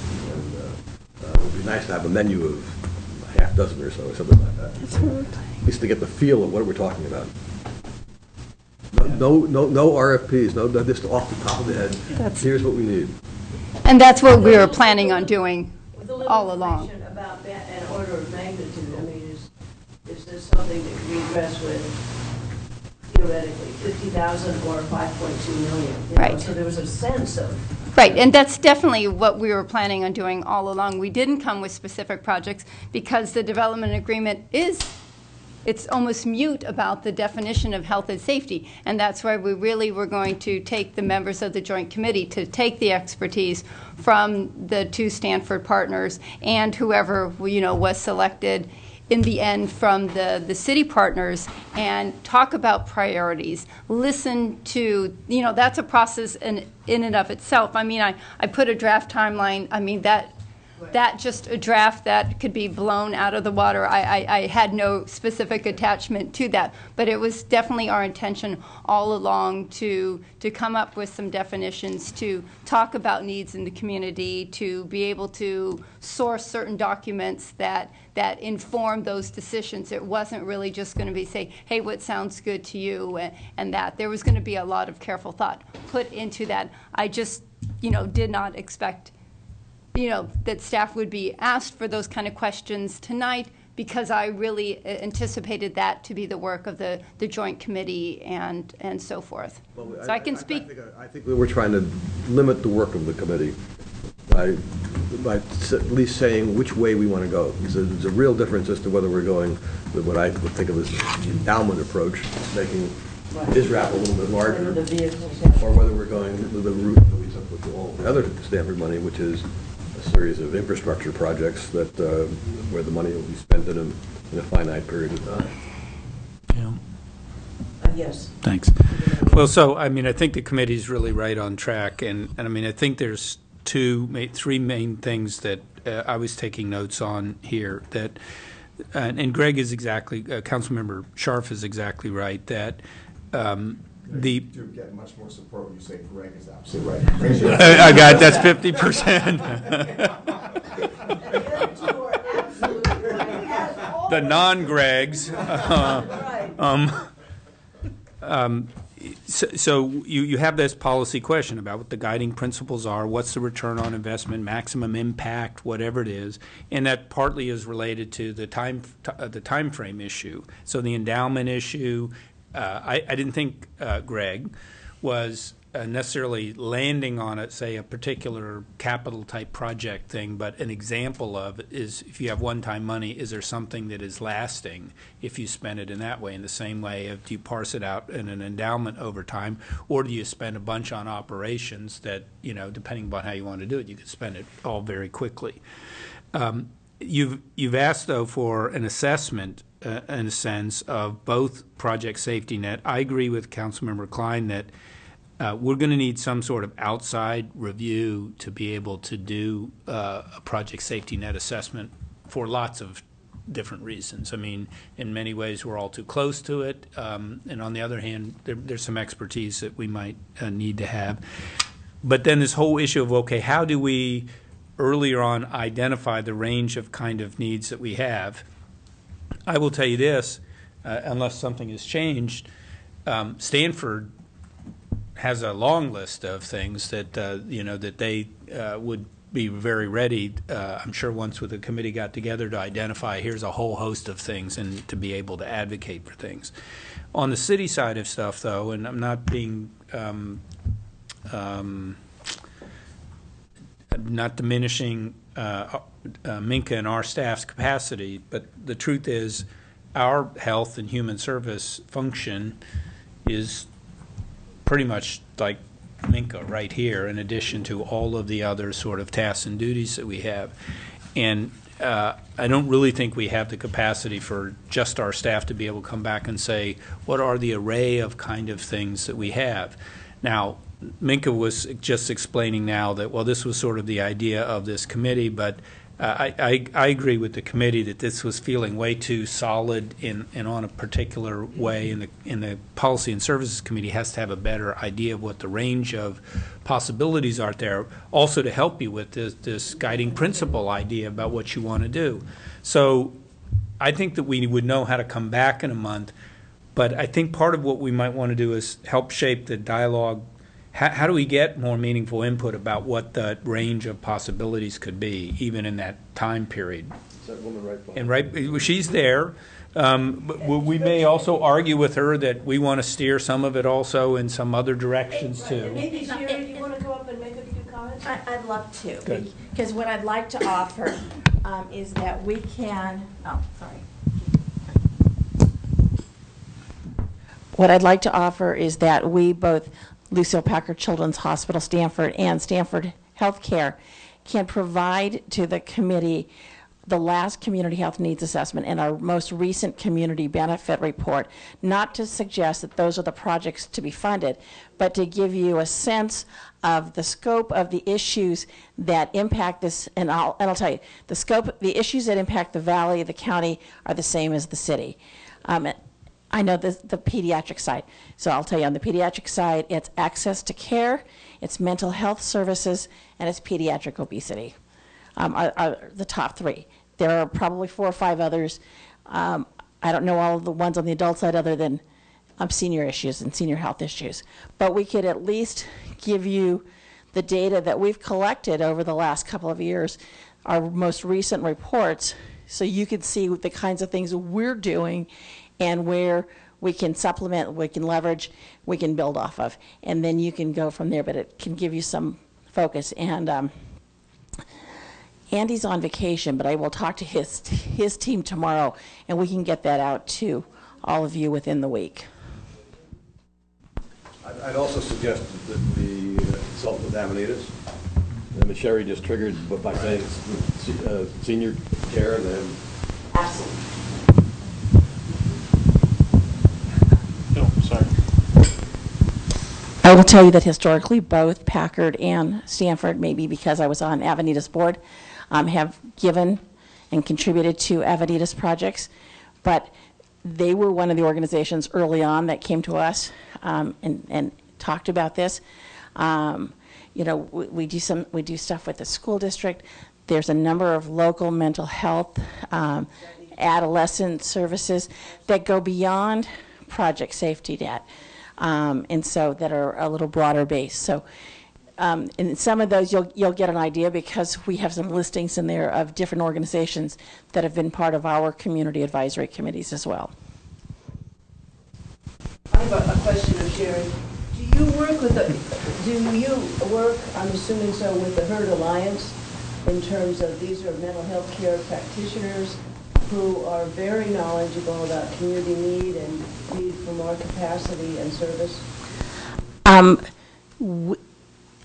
Again, I can't speak for the adult side. We haven't, as part of our community benefit process on the Packard side, but we've done it through working with our child psychiatrists, and they're involved. So we get to it indirectly, and we, as Packard, fund at least 2 of our child psychiatrists as part of our community benefits to provide community-level mental health services, because we do that for Project Safety Net as well.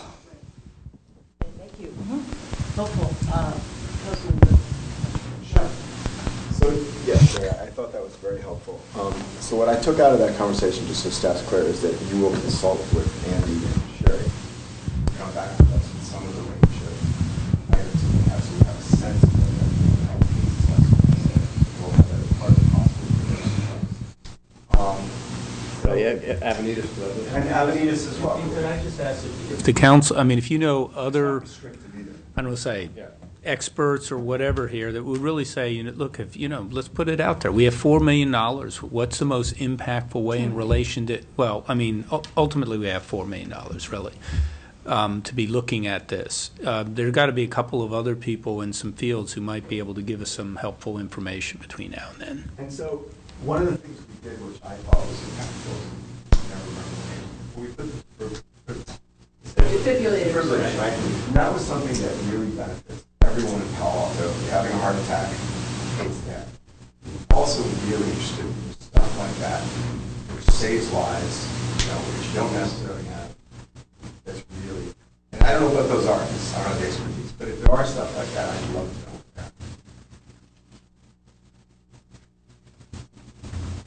So is it possible to have, so based on what we've said, what is the timeline for the kind of critique and evaluation of Project Safety Net? What is the timeline for, at minimum, an information report that collects information that we just referenced in terms of need and magnitude of need from these various professional sources? And, I mean, what is the and then the issue of the different vehicles that could be considered, the idea of a fund, the idea of, something that's a more short term. How are those pieces going to fit and how quickly can they come back to it? Well, let me make a stab at that, if I might. I think that roughly this time frame of a month or 6 weeks, number one, we should come back with a reframed objective here based on what you said. Even though it's sort of understood, I think it would be good for us to formalize it, right? So we're really much more on the same page, because it's very clear that there was this cart before the horse feeling. I also think that it would be appropriate to focus on the $2 million that is unallocated with this awareness that we do want to explore this Project Safety Net review and assessment, but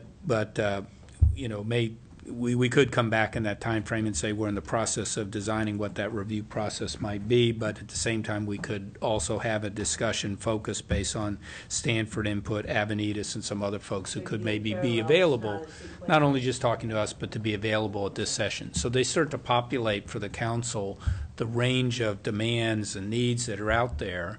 And of course, I mean, you guys have the unenviable task in many ways of allocating a very, very small amount of money here, very, very small amount of money in the face of, overwhelming demand or needs.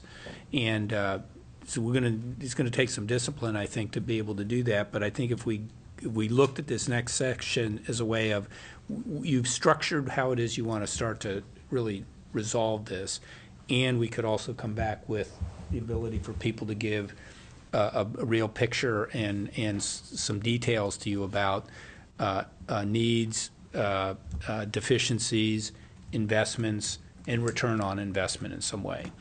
Now, you may not be in a decision point to say, well, that really lets us make a decision, but I think it'll help move us to the next stage of what we do. And just a comment. and Can then you within that agree with that or process, not? Yeah. Okay. I think just the gonna issue talk is about really Project Safety defining Net. what are we talking, what does this mean? This health and safety fund, what is it? Because in the process here, we need to shape the parameters of what that is. So we have a kind of a structure within which then we can continue to do this investigation and be helpful. I wanted to just respond a little bit about Project Safety Net because it was the plan of staff to come back to you in October, November to give you an update of what was happening, to share the strategic plan that was worked on with Compass Point Nonprofit Services, to introduce you to the new Project Safety Net program director who just started in June. We were without a director from August till June. So, and during that time we were transitioning from, the old leadership model to our new leadership model, and a lot of the work is still, reforming, re-energizing, and moving out into the community. But a lot of the work of Project Safety Net has been and is still going through the work of the committees and through the work of the many partner agencies in the community. So Project Safety Net is alive and running. I think it is an interesting struggle for Project Safety Net, where to find very specific statistical evaluations of its success, when a lot of it is we've trained so many gatekeepers. It's hard to know.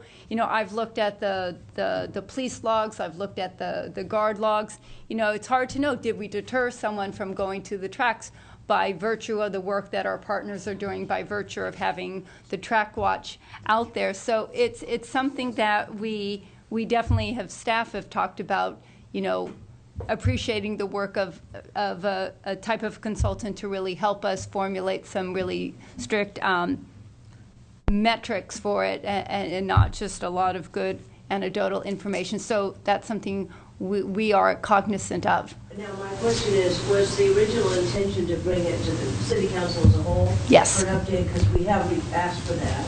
Yes. Rather than coming through here first and then back out. We were planning, and we are working with the city manager on how you would like that.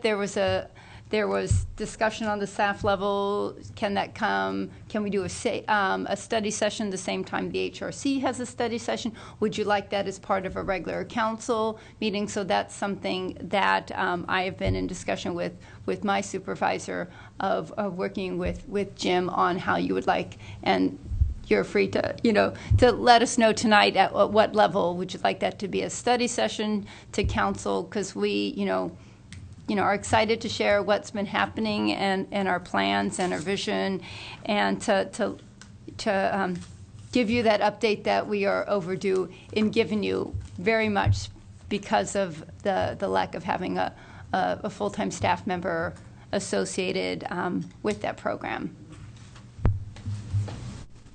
You want to give guidance now? Or we just, in terms of just figure that the city manager will determine? It will come to city council, whatever is the best form to get the most information out. So we're clear about. Yeah, I would be surprised if we could come to the council on Project Safety Net in one moment, in one bite. I think it's almost, you need a revisitation of it at this next thing, and you may then have some additional direction for us. Okay.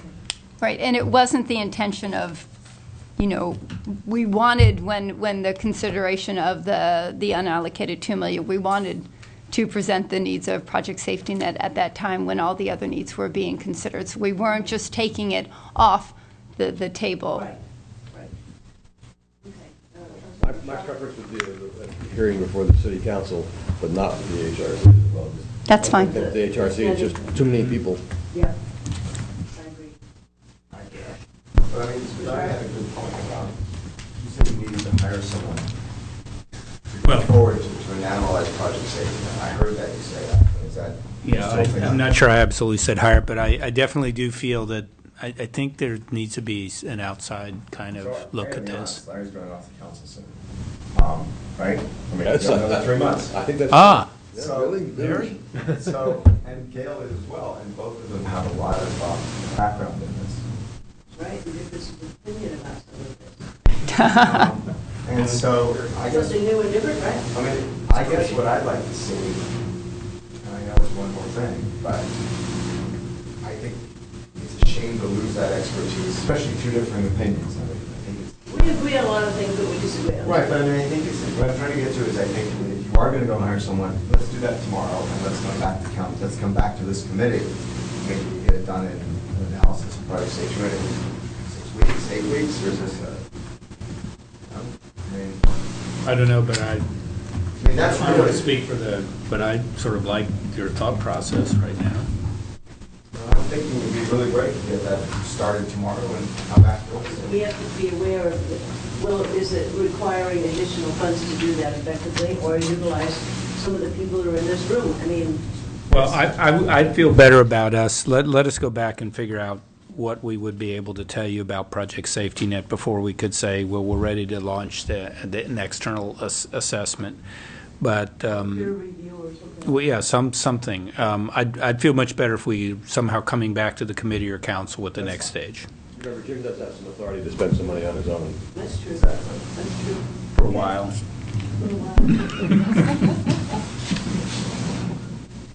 As long Until the next council meeting. as long as I'm in office, you have that. As long as I'm in office. Okay, so, We have a vote on the motion? yes, all in favor of the motion? Aye. Opposed? Okay, it passes 4-0. We look forward to the next steps in this important work.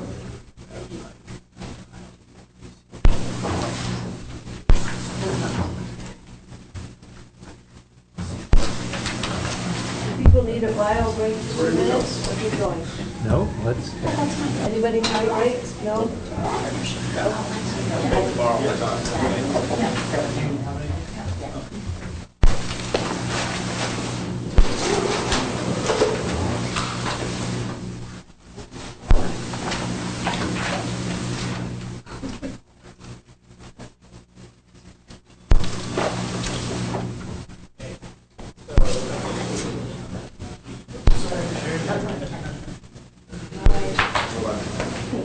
Nice seeing you, Sherry. Nice seeing everybody. Thank you. Hi, Sherry.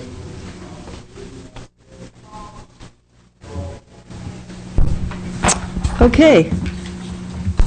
We're proceeding to agenda item number 3, and this is related to an ordinance to amend the municipal code, office and duties of city auditor to reflect changes in auditing practice, clarify requirements for reporting work products of the office of the city auditor. Could we have our staff report from our esteemed city auditor? Thank you. Good evening, Madam Chair, members of the committee. Harriet Richardson from the City Auditor's Office. So this presentation, well, I don't have a formal presentation up there, but what I'm doing is coming back to you on May 13th. You asked me to come to you with some changes to the Palo Alto Municipal Code regarding which committee, to clarify which committee of the council should receive which work products that our office produces. And on August 12th, I came back and brought some proposed changes to you, and also proposed some changes to update the code to reflect changes in the government auditing standards over the past 14 years or so. And then to also recommend some changes that I thought would help make it a little bit more efficient in how we do our work.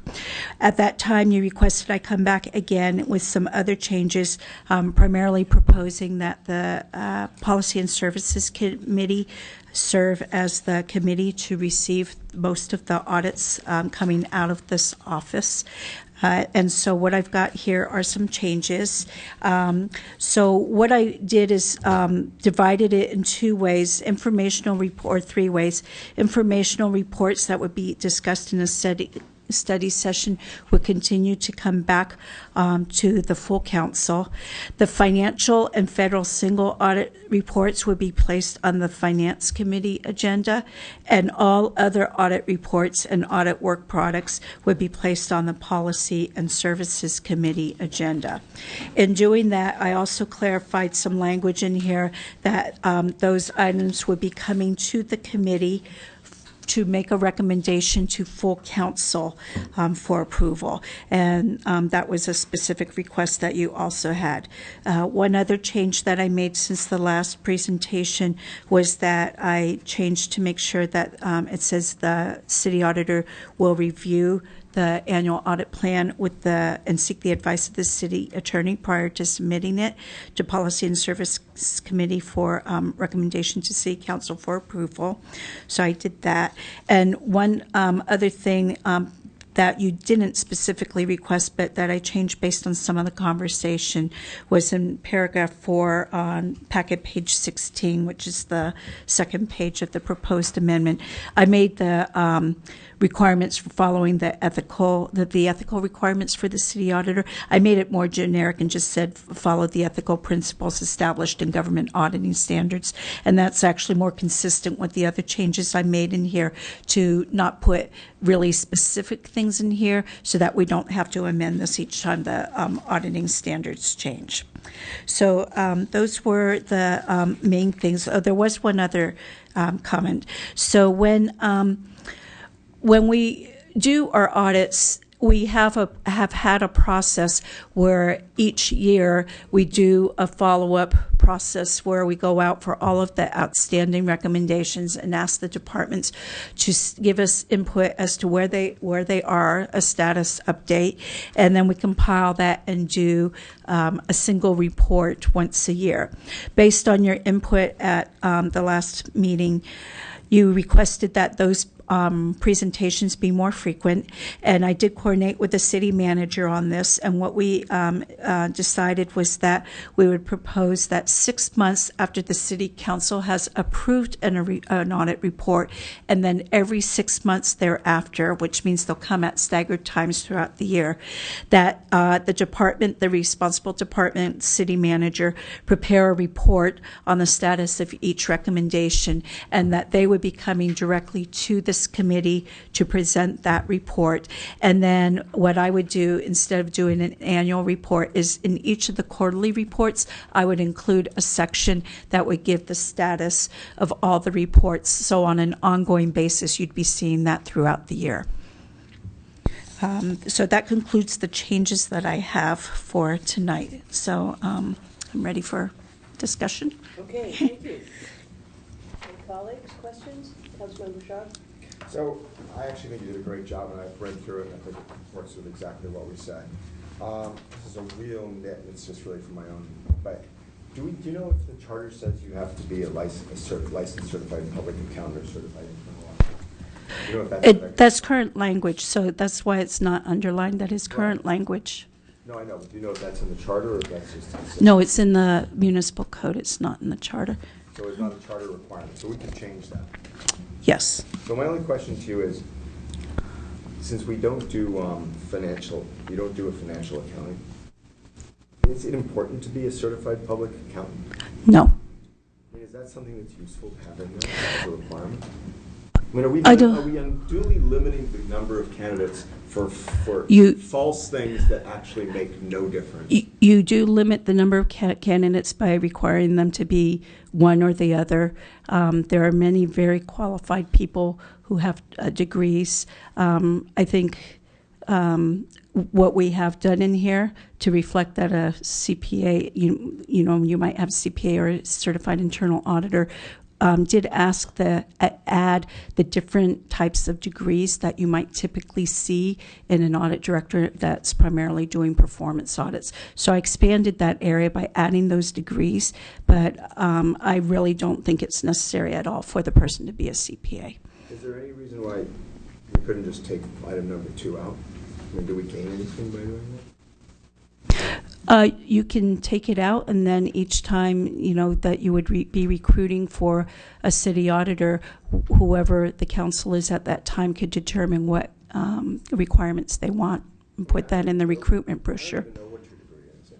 I mean, I obviously didn't, I mean, that wasn't really the thought. I mean, the thought was you have all this experience, you've worked with all these, you've done performance audits. I mean, I'm just asking, you know, if it makes any difference, and are we being, and you know, you've added that, which made me even a little more nervous, because you've now made it more restrictive, because not only do you have to be a certified public accountant or certified internal auditor, you now have to have a bachelor's degree or higher in accounting, business administration, or as if the person has a business degree in English, but is a certified CPA. So what we, yeah. It'd be great, we may have gone to Harvard and have an English degree and right. Fabulous, you know. So and I've actually worked with auditors who had an English degree, and they make excellent auditors. So unless you see any reason not to, I'd actually like to delete item number 2, period, unless you think that we shouldn't be doing that. It just struck me as not necessary. So I have a quick question here. In other communities, how is this kind of thing handled? I mean, what gives us the flexibility, but just from your experience, based on what you know and what you see? I've seen a mix of things, and let me just see if they have something in here. Sometimes I've got the sample legislation that the Association of Local Government Auditors puts together, but I don't see any requirement in here for what they recommend for the qualifications. I have seen quite a mix of things. I do see organizations that limit it to a CPA. What I see come out of most of those offices are more compliance types of audits, not looking at process, not really digging in like performance auditors do into cause, effect, efficiency, effectiveness. At certified internal auditor it's a certification that gives you more of a broader knowledge of how to conduct operational performance types of audits.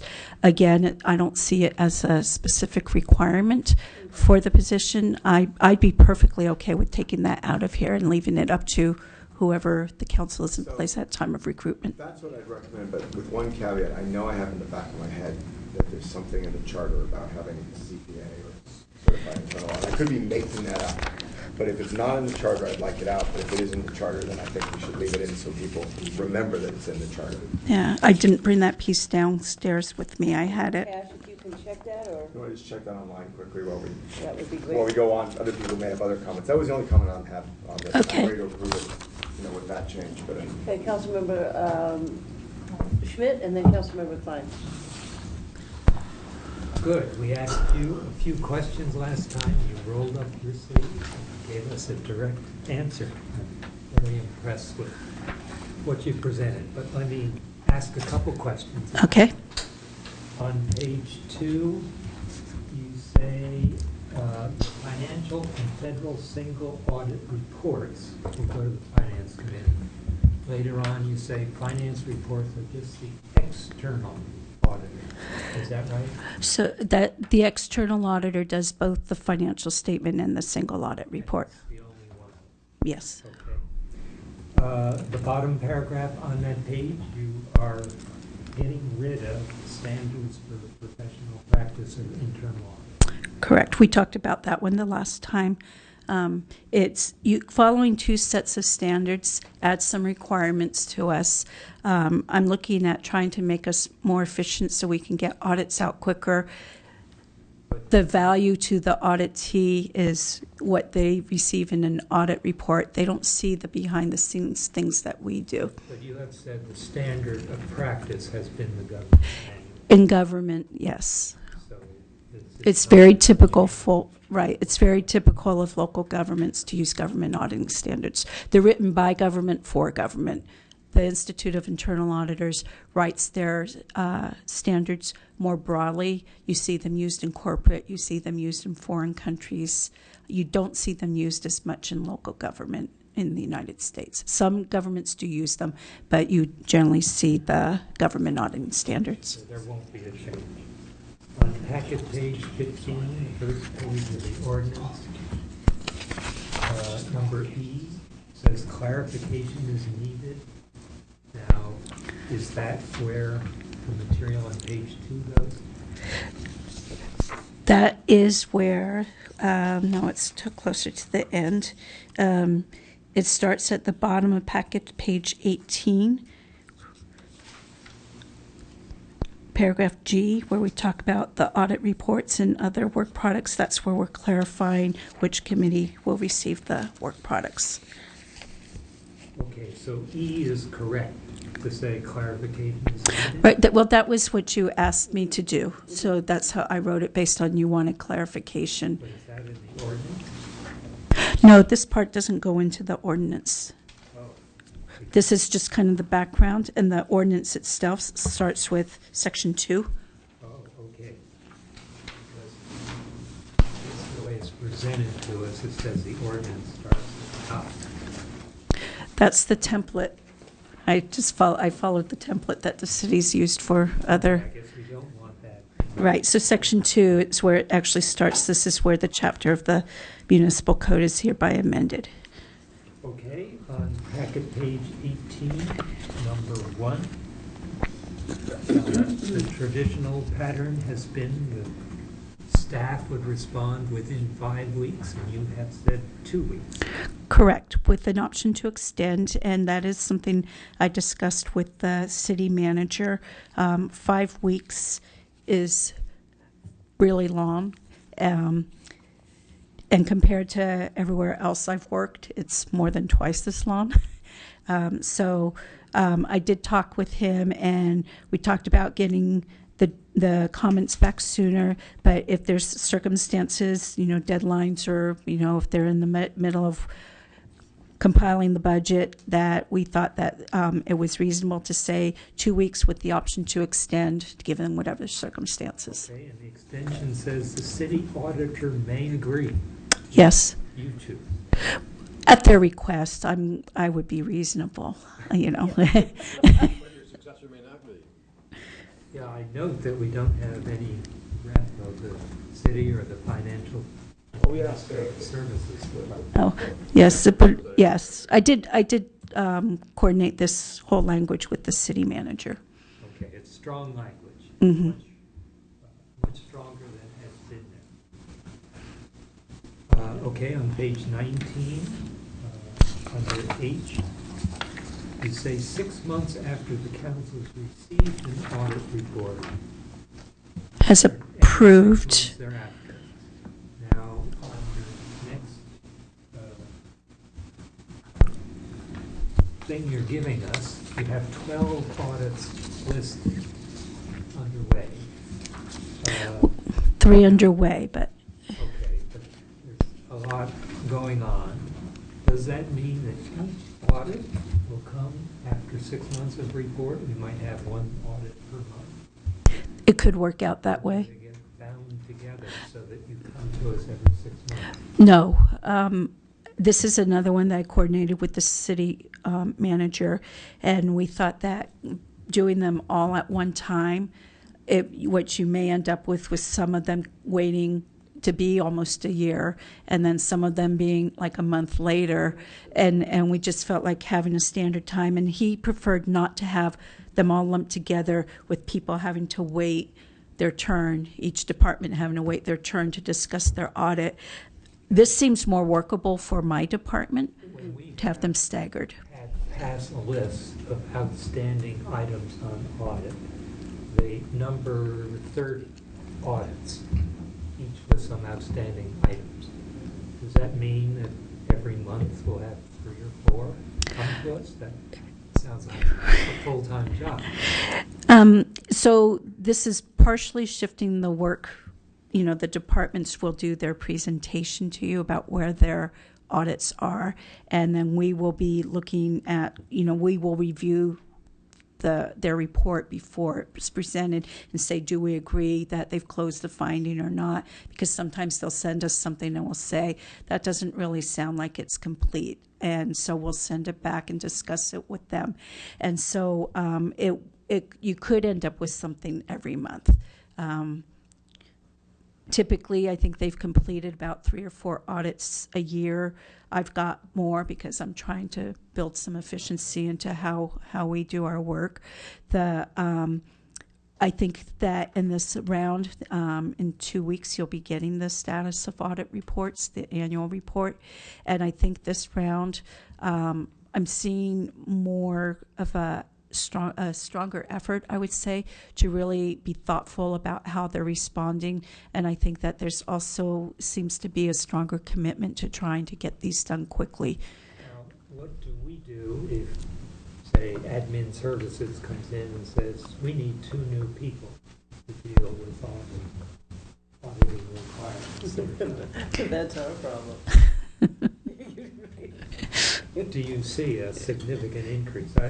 Because the paragraph 1 right under there says you're not just asking for some verbal statement, you want a status report describing actions in detail for the office of the city auditor. So you are asking for... So sufficient detail, that would be similar to what they do now. We can look at that and say that is or isn't enough detail for us to determine if an audit recommendation has really been implemented. And we do have some discussion with them. But I do also think that if they have to report more often, it's going to be some encouragement for them to work on them and get them done so they don't have to keep reporting. So I can see kind of both sides of it. Okay, well, as I said at the beginning, you've rolled up your sleeves and given us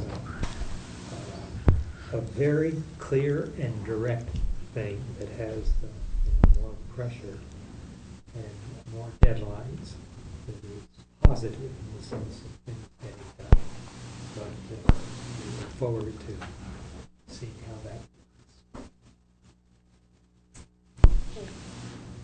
Any other colleagues have questions? Councilmember Klein? Yes, thank you for what seems like an excellent job. This appears in the language of the ordinance and also in your covering memo. The report shall meet the reporting requirements specified in government auditing standards, including the requirement of reporting the views of responsible officials. What does this mean? Who's a responsible official? That's actually the language from the government auditing standards that's been in there for long now. They're not perfect either, so. Right. The responsible official is who's responsible for implementing the recommendation. That still bothers me. I wonder whether we shouldn't add our own definition. You're starting with maybe with bigger government standards. Is responsible official always the city manager? Maybe he is.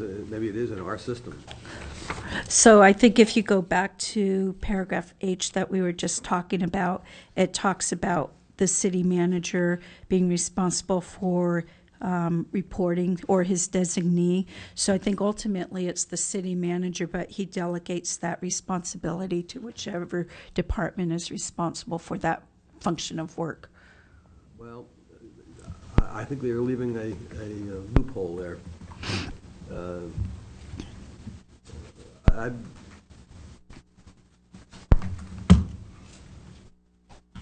the city manager get off the hook on that, in that situation by saying somebody else is the responsible official?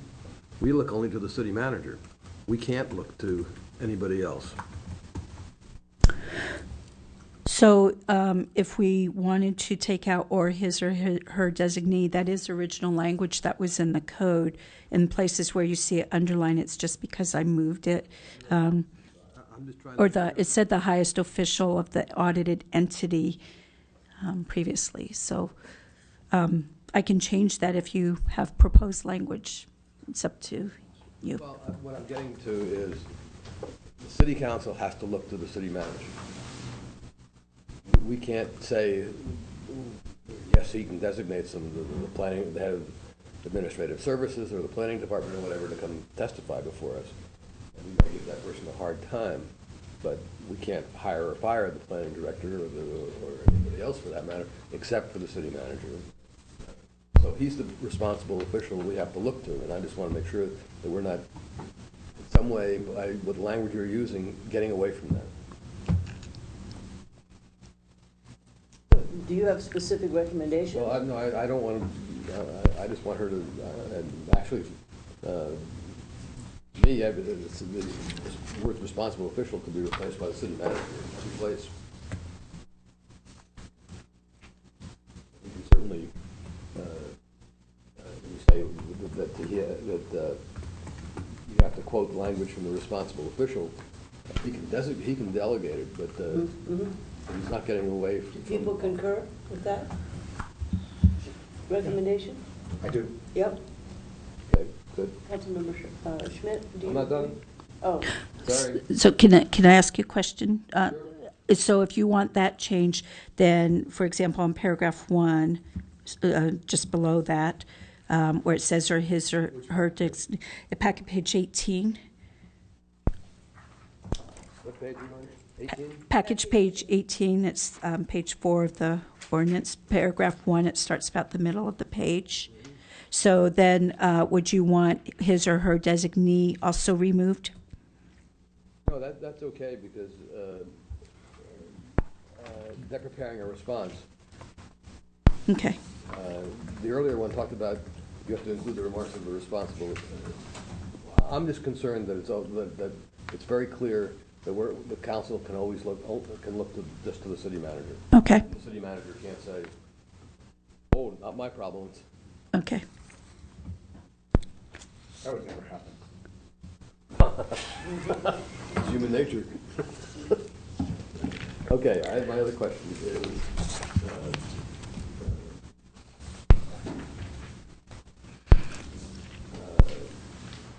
probably two things. I'm going back to section B on page 16. The mission of the city auditor is to fulfill the office of the city manager, conduct performance audits, and two things about that sentence. The first one is perform non-audit services of any city department. And I'm not sure what performs non-audit services means. So non-audit services is the term used for things that aren't audits. So if we were asked, for example, if we could provide technical assistance, for example, say a department wanted some advice on what were good internal controls for a specific process. We wouldn't tell them what controls to put in place, but we could advise them on what were good internal controls. So it might be, technical advice. It could be a variety of things like that that would not be audits, but would also not be performing their work for them. We wouldn't want to be performing management functions. Do you want to have technical advice as an IE or something, or are you comfortable? I'm comfortable with the way it is. Okay. But I'm not comfortable with the last phrase in that sentence. Program service or activity, now all languages underlined, as approved by the city council through an annual work plan. And my problem is, what if a problem comes up during the year outside of the annual work plan, and we would like the auditor So just take out through the annual work plan. Yeah, approved by the city council. Leave as approved by city council and end it there. Period. So there's more flesh there. Okay. That was good catch, Larry.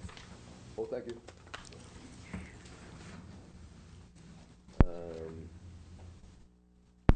Greg Schmidt covered the 5 versus 2. Kudos also to the city manager to agreeing to what seems to be a tougher standard. He just said cash let us take care of it. Yeah. You're now the responsible official. Yeah, that's right. How quickly that happened. That's my comments. Okay. Okay, I'm ready to entertain a motion. I move approval with those changes, including, it's not in this charter, so including item number 2. Oh, okay, well, I have trouble with that, so let's debate it. Okay. Why do you have to be so difficult, Larry? I think it's going to look very strange for us to take out. an educational requirement for an important job. And I can't imagine we're going to hire somebody who doesn't have one of those degrees. I don't mind if we just say it, possess a bachelor's degree. I actually do care. I actually think that having an English degree might be just perfectly fine. And I think our city auditors backed me up on that. I see no reason why. In fact, there are a lot of really smart people that study liberal arts. I don't know. And, you know, I mean, there are. And, you know, in fact, I think that's a mistake. I don't have any problem with that, but I do have the problem. We don't have that requirement right now. Right now, it just says be a licensed certified public accountant. I thought you wanted to get rid of that as well. I do, because it's not necessary to the job. I think being a certified internal auditor is. I'm defer to the auditor who just said it's not. Auditors in an awkward position. I actually agree with the comments Larry's making. I mean, I feel like, I think some caveats and some detail there is useful. And I don't know, I guess I'm more comfortable with that. Let me tell you where I'm coming from. I remember when we did this recruitment, the person we hired, and I thought she told everyone, but maybe she just told me, I forget who tells me what, that this limited the field. And it limited the field. You mean our recruiter? Yes, our recruiter told me that this limited the field in a way that was not relevant to the job. And if that is true, if it limits the field and it's not relevant to the job, why do it? I mean, I'd love to say you need a master's degree in something because our community demands that. But I'm not sure why that's necessarily relevant. What's really relevant is what the person's done, and I trust the city council to make the right decision on the person. I don't have any problem with deleting the language about bachelor's degree in this, that, or the other, but I think it, I don't understand what qualifications you're suggesting that a person would have for the job then.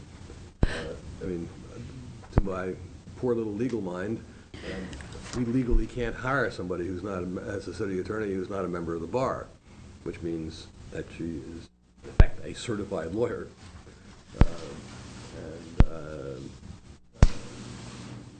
So it seems to me, of course, if we had a city doctor, the same thing would be true for the city doctor.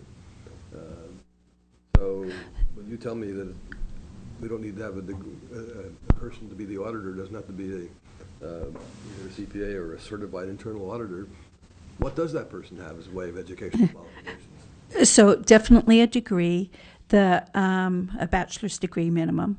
The certified public accountant tends to lean you more towards financial auditing, and that's not the type of work. So that's where I don't feel that one's specifically relevant.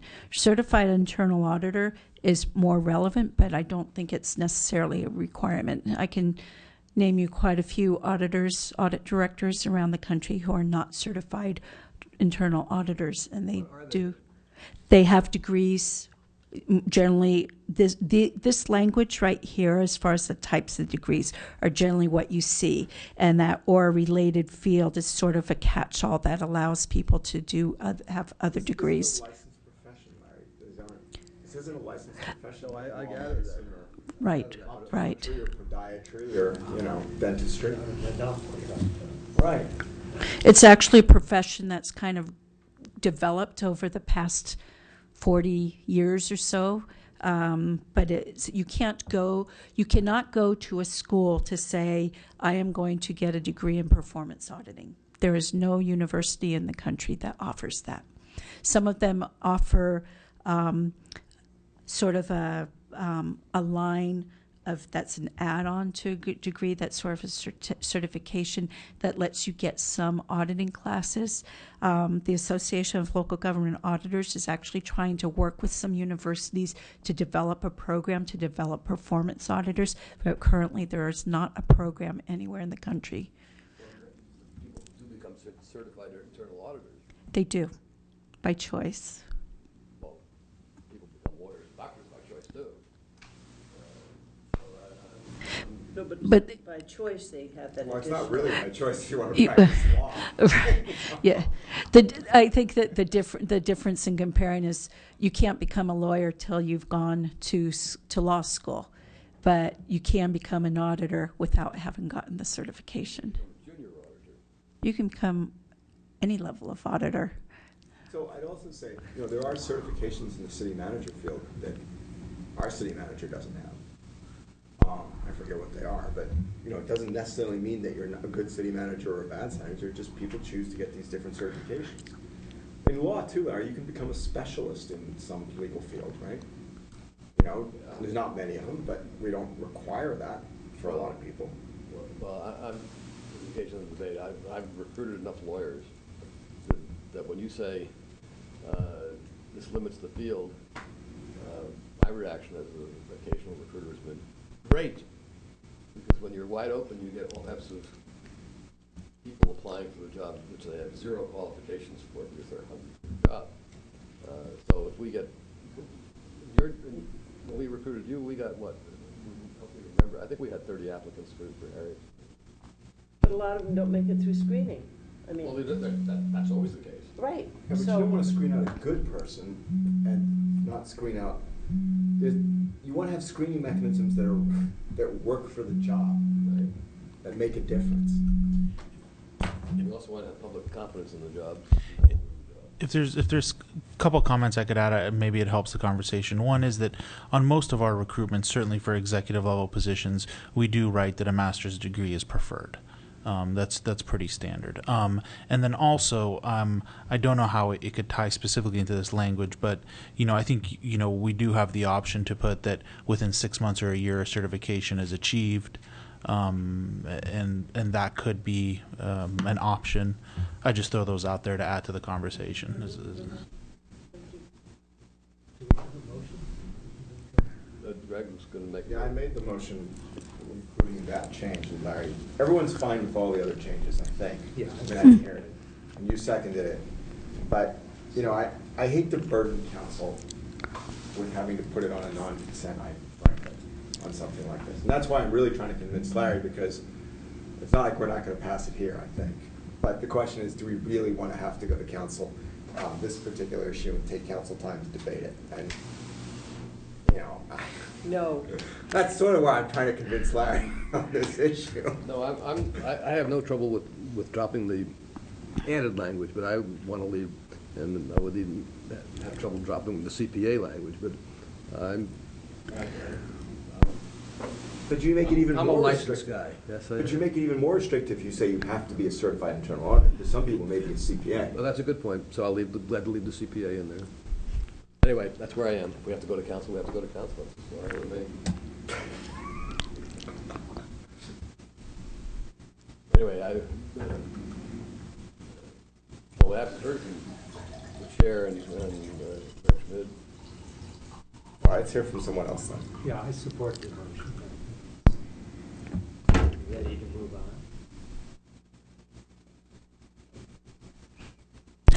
I think I'm inclined to agree with Councilmember Klein at this point. And it is a shame to have to move, to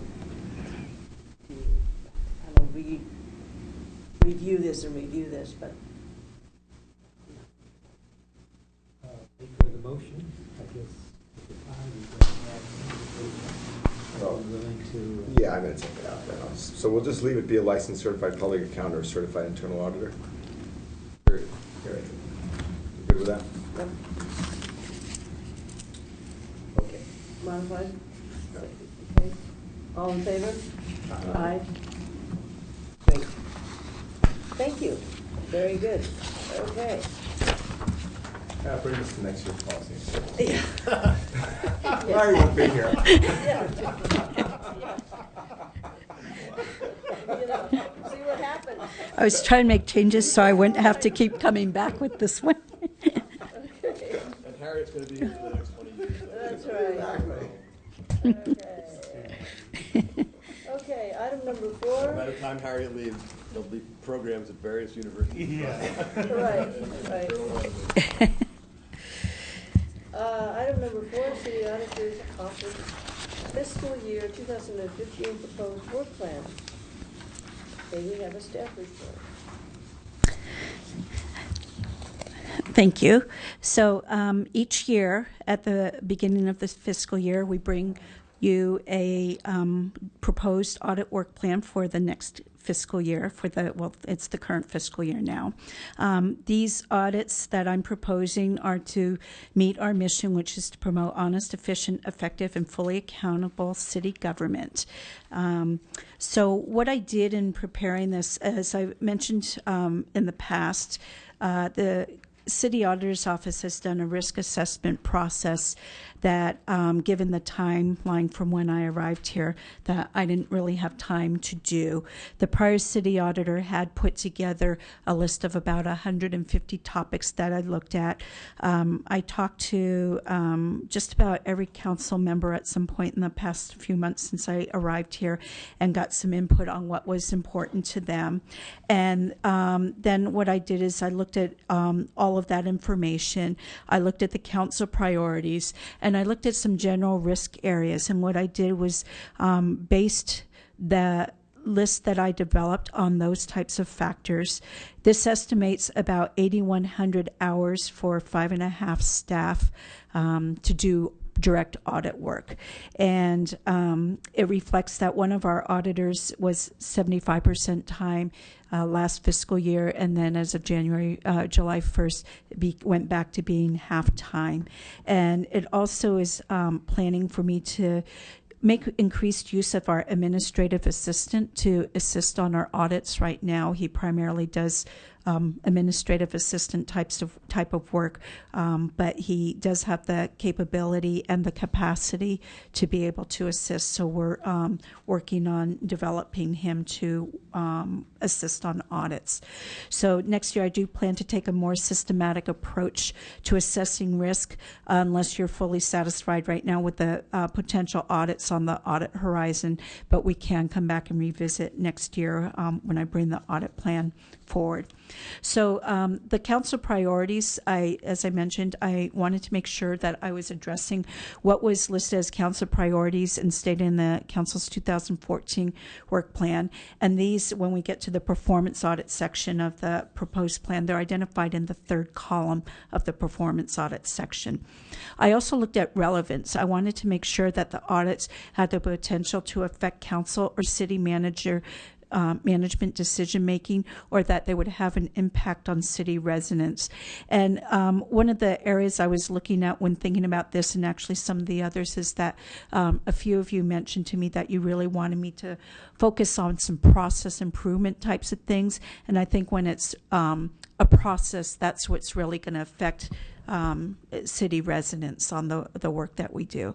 Best practices, I like to make sure that we have the opportunity to compare our performance to others and what's maybe represented as industry best practices, and whether or not the topics I selected have the ability for us to make that comparison.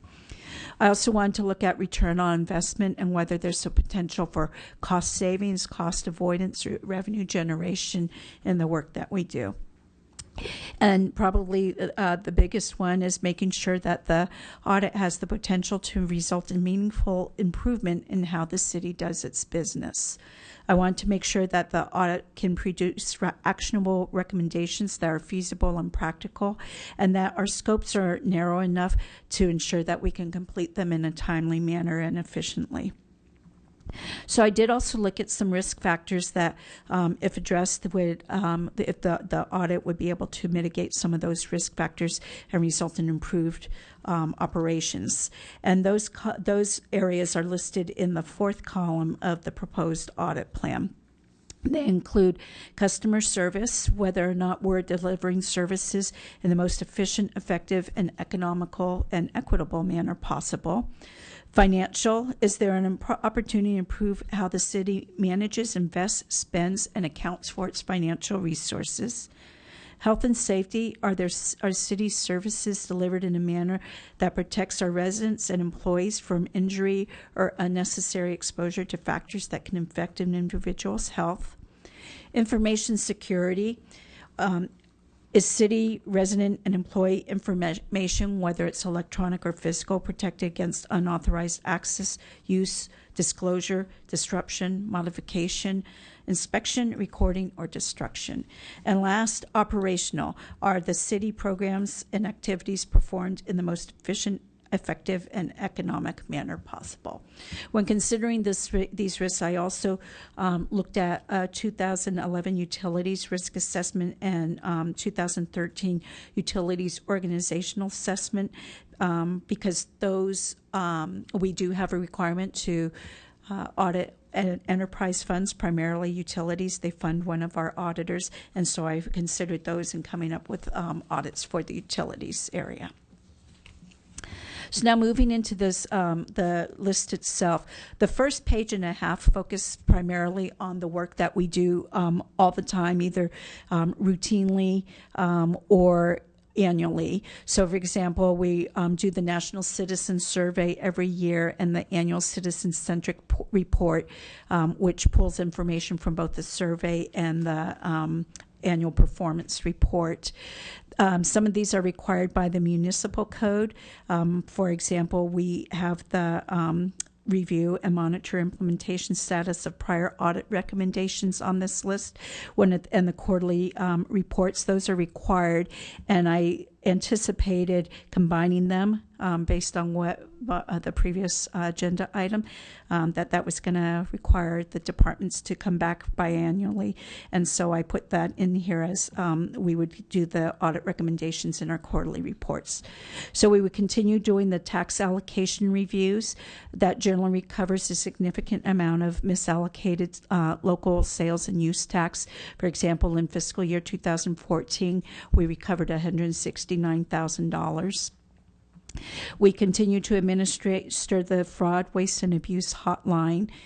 We coordinate with the external public accounting firm on the annual external financial audit.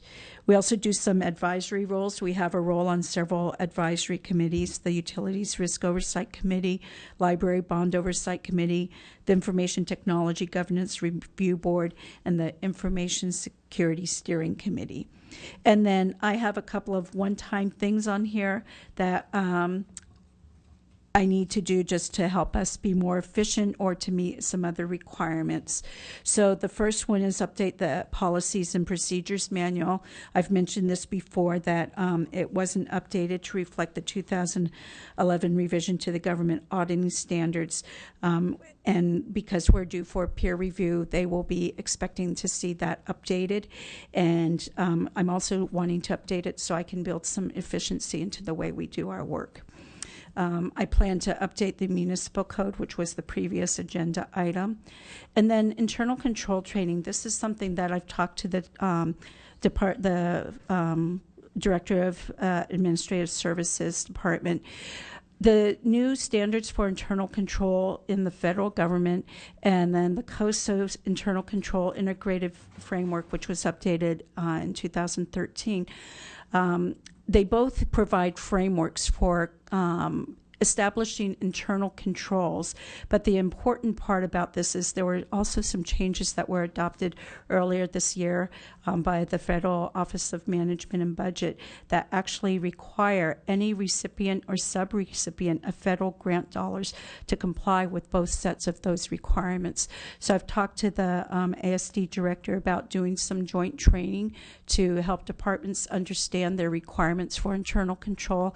I also think that by doing that we'll be able to help people better understand internal control in general and how they do all of their work, not just how they manage grants, because weaknesses in internal controls are the primary cause of deficiencies that we identify in audits.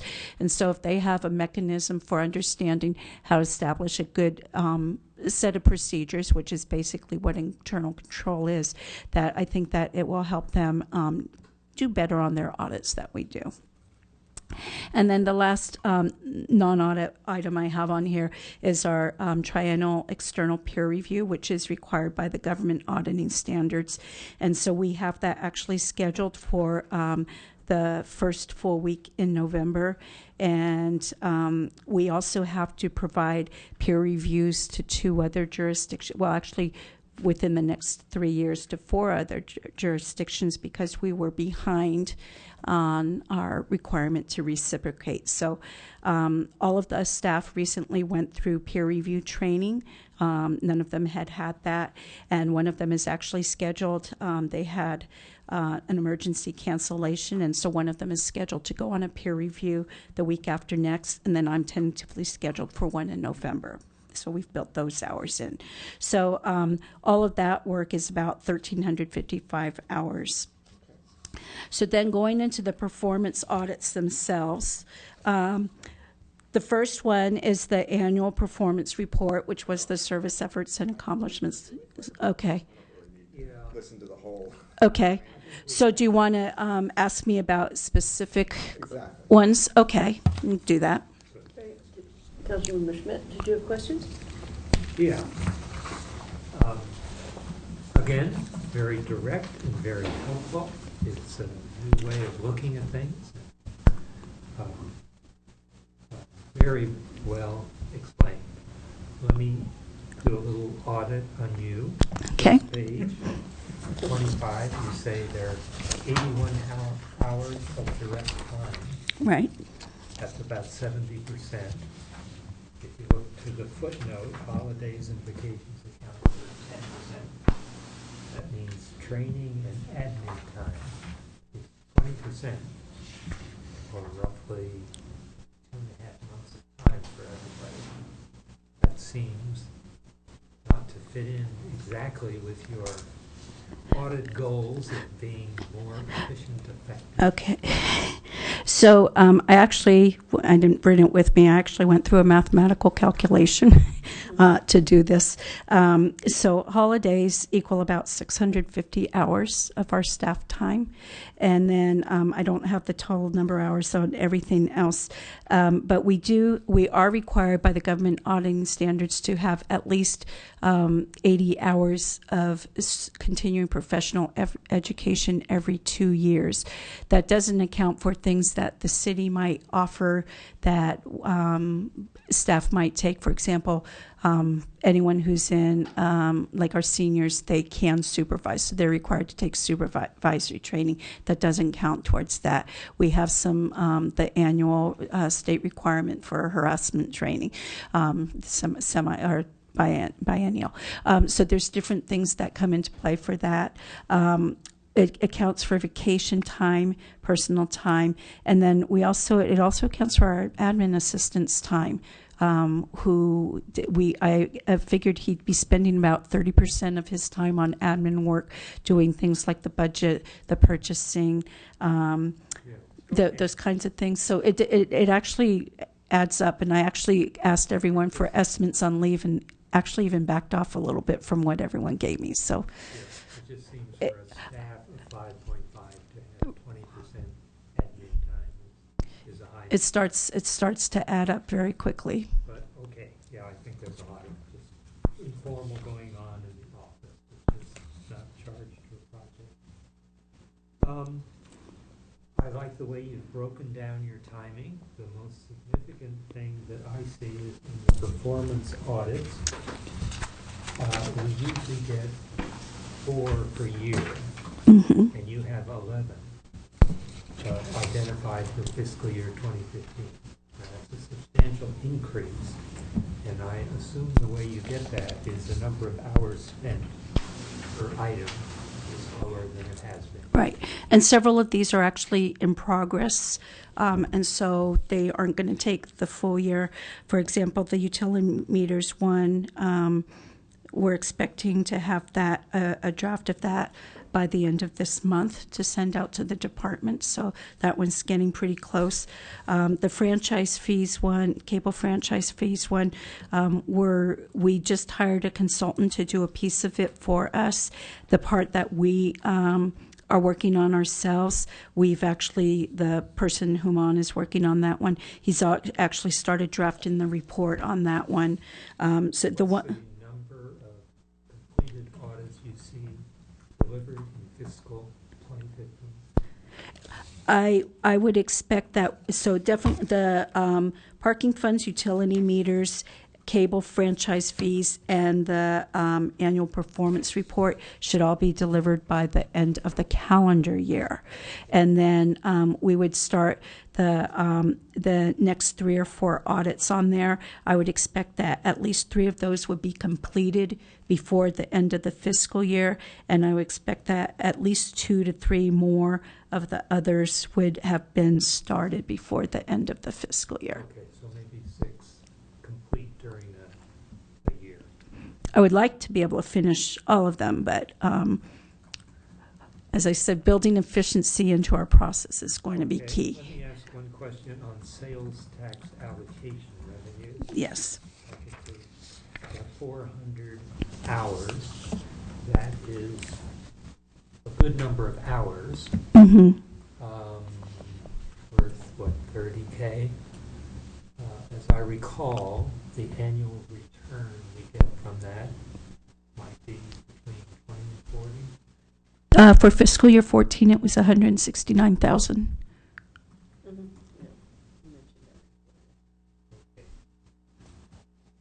So the return on investment there is worthwhile. Yes, we also pay, Muni Services does some of that recovery, and we pay them a percentage of what they recover. So we just renewed the contract, or we just went out for a new RFP, and they won the contract again. But for anything that they identified prior to the new contractor, it was 40%, and now they're getting only 20%. They on what they recovered last year, it was about, we recovered about 2/3, and they recovered about a quarter, or excuse me, a third. Okay. I liked on the 2015 the public benefits audit. That is an issue that the city is, council is very concerned with. Operating in the city, so that could be very timely and very important. I liked on the horizon the impact fees. That is another item that is on the council agenda and fits in well with council priorities. I like your goals of using the criteria of council priorities, relevance, return on investment, actionable, and to be able to tie some of the audits directly to big important issues that the council is discussing is a major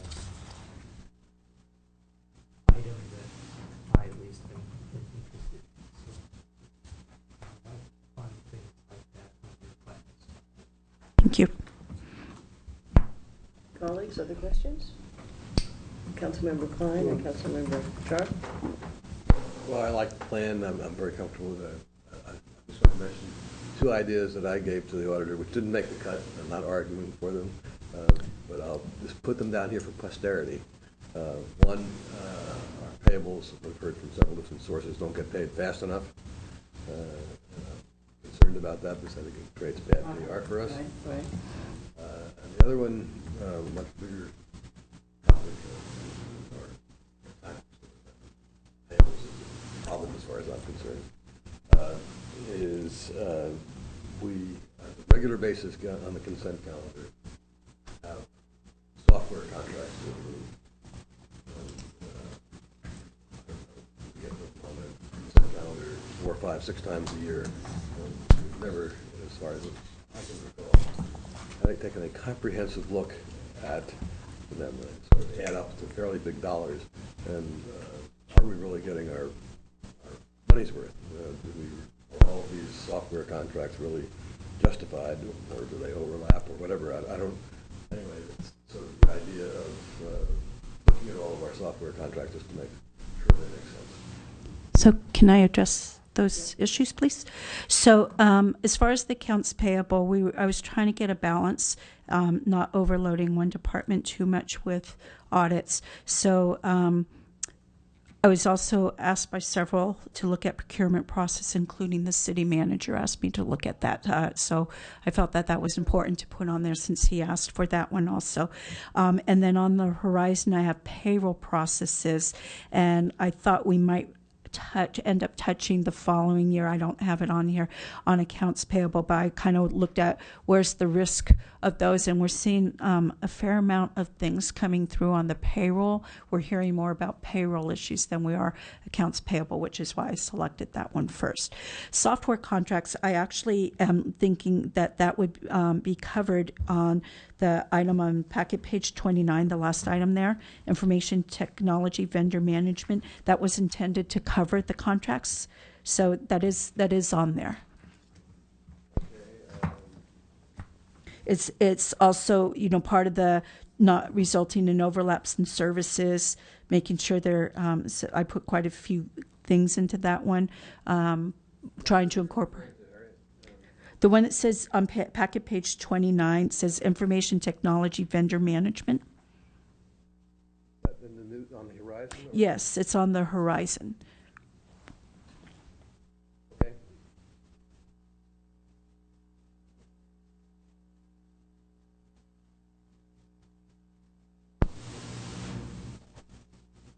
Well, I read that in what I wrote down and was sort of.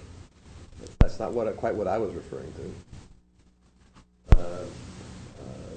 It's not only that the awarded contracts do not result in unnecessary overlaps, are all of you could have a contract that's discrete but unnecessary. So add something in, are they needed? Not duplicative, yeah.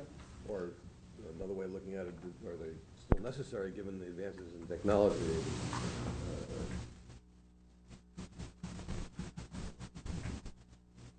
Our first or second largest company, VMware, has something to say about that. I'm not trying to get into whether their technology is compatible. That's way beyond me, but I know that's what they're doing. Okay. So I have a broader question. You know, when it comes to audits and where you get the most bang for the buck, and you have a bunch of, you know, when I read overview, I think these are great. The only thing I guess I would think is not necessarily, I guess I know I'm baffled, but I want an understanding of why does it matter what council priorities are. Those are a work plan to achieve, you know, what we think is necessarily in the city. That may not be what's required to be audited. It may be, you know, what's going on in ASD, and they don't have proper practices and procedures, may be what's required to be audited, may give you the biggest bang for the buck, and maybe we're in the organization. But yet our council priority is never going to be ASD, and I don't see why council priorities have anything to do with what should be audited. So I looked at those at the high level. So there are, 32 items on the list, but they fall under general categories, like the 4 categories land use. So I was looking at, yeah. The point is, but why? Why does it matter? Why should we be doing this? Why should you even address what council priorities are, unless council priority is, you know, we want you to make sure we have really good, you know, internal controls that are a mature level.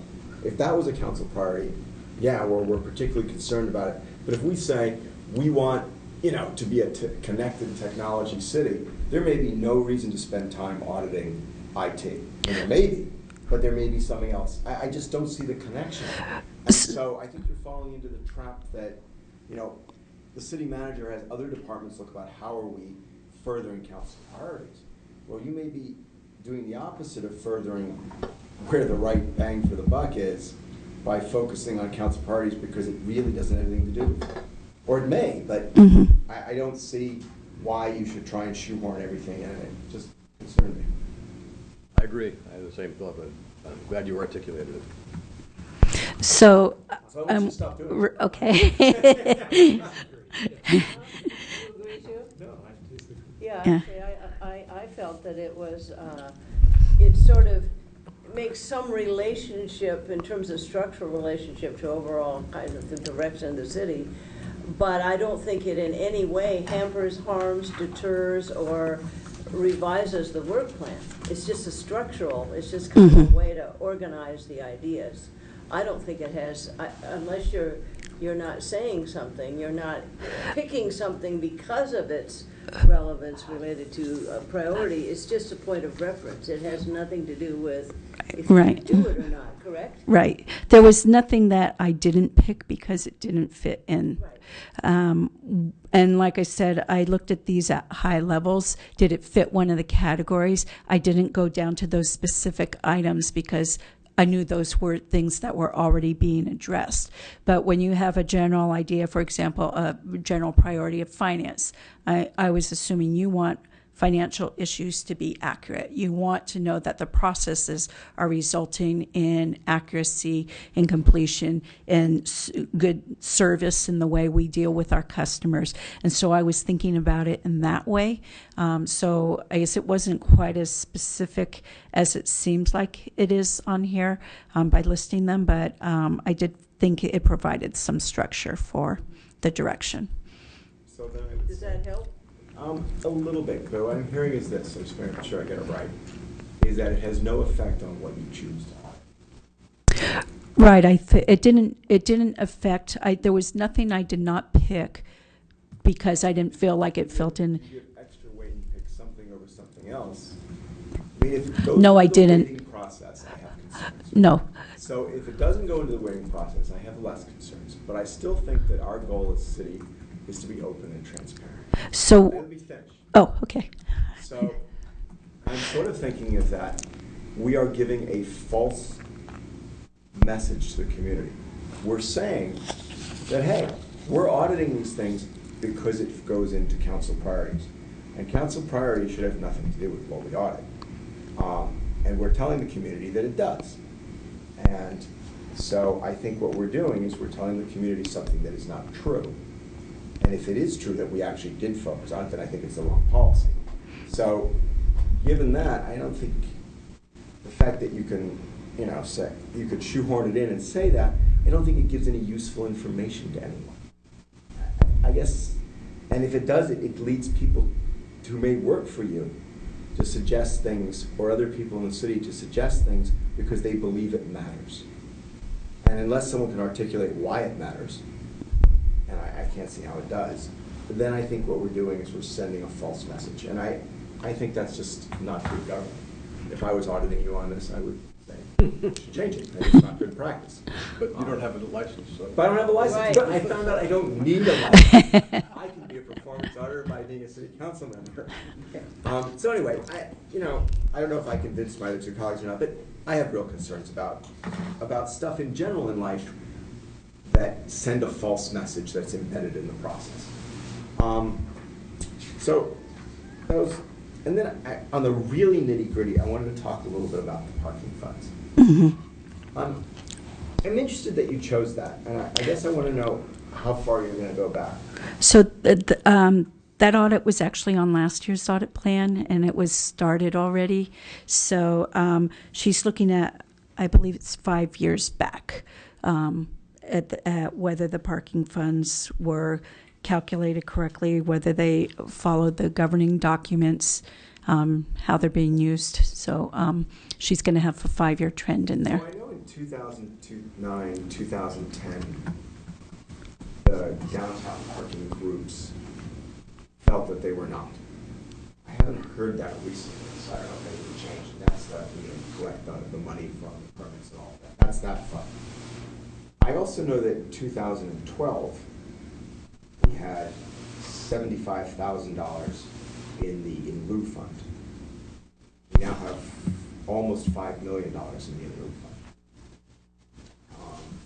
So I mean, that's obviously a real positive. That's a huge change in having money in the in lieu fund and what people are collecting. I always wondered when I found out we only had $75,000 in 2012 if we just weren't collecting it. On the other hand, now that we are clearly collecting a large amount of money in it, I'm wondering if it really, if it's just basically that they fixed whatever practices were not being followed. So, Or if it's a completely different issue altogether. it's actually a different issue. There weren't projects to collect it on during that period of time. So I do know that already from the work she's done. Good. Given the sensitivity of that topic and related subjects, Yeah, it's just good to know. absolutely relevant and important right now. Exactly. Other than that, I thought your audit choices were good. Is there anything that you'd want to switch that's on the horizon to doing now? That's a good question. Do you have the capacity to do that? I mean, detailing all the hours that you've already. Well, I'd be looking at switching, not adding. Right, okay. I also had a question. You know, I know that some of you really like the annual performance report. It is a significant number of hours, and I'm not completely clear on how it's used. I know that for example, I know Councilmember Schmidt is one who has told me he uses it a lot. But on a citywide basis, this has been done since 2002.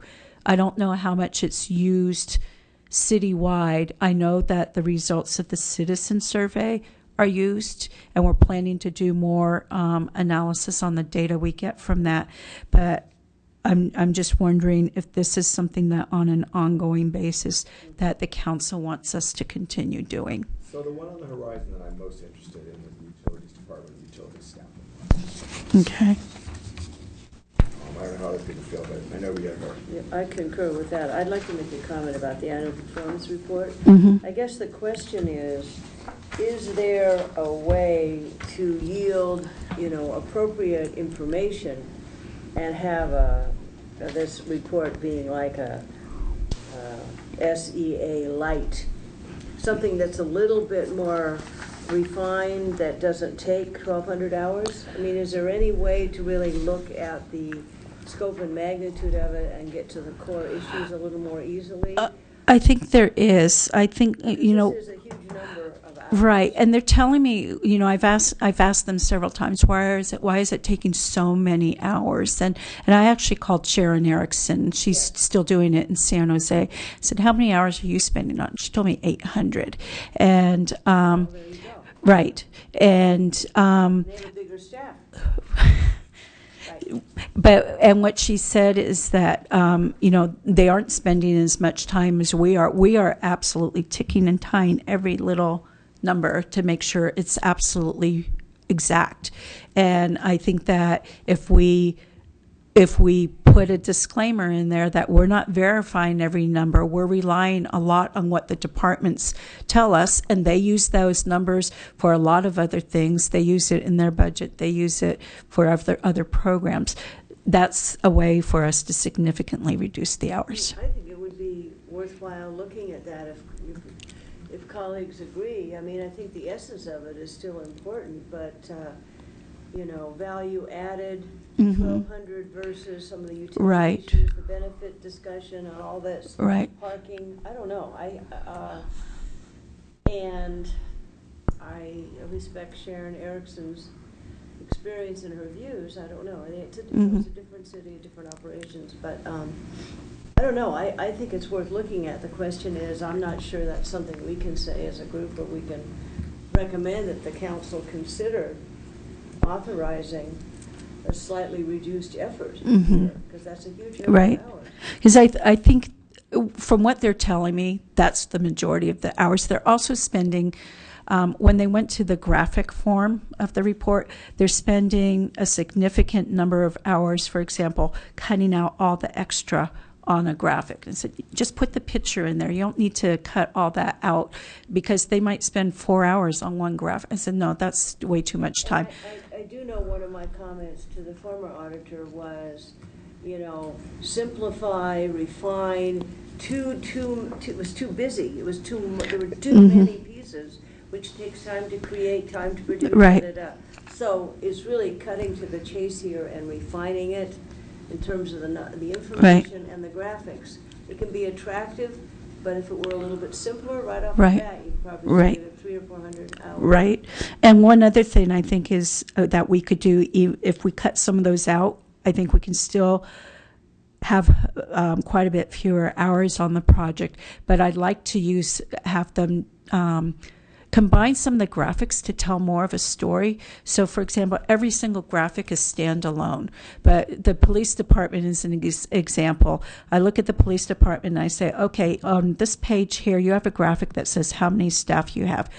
You could turn the page, and way over here, you have another graphic that you can see, oh, our Part 1 crimes are way lower than everyone else's. Well, is that a result of you putting more staff on it? You know, you have more staff. Maybe you've got some graphics that you can combine to tell a story rather than have every single graphic be standalone. Yeah.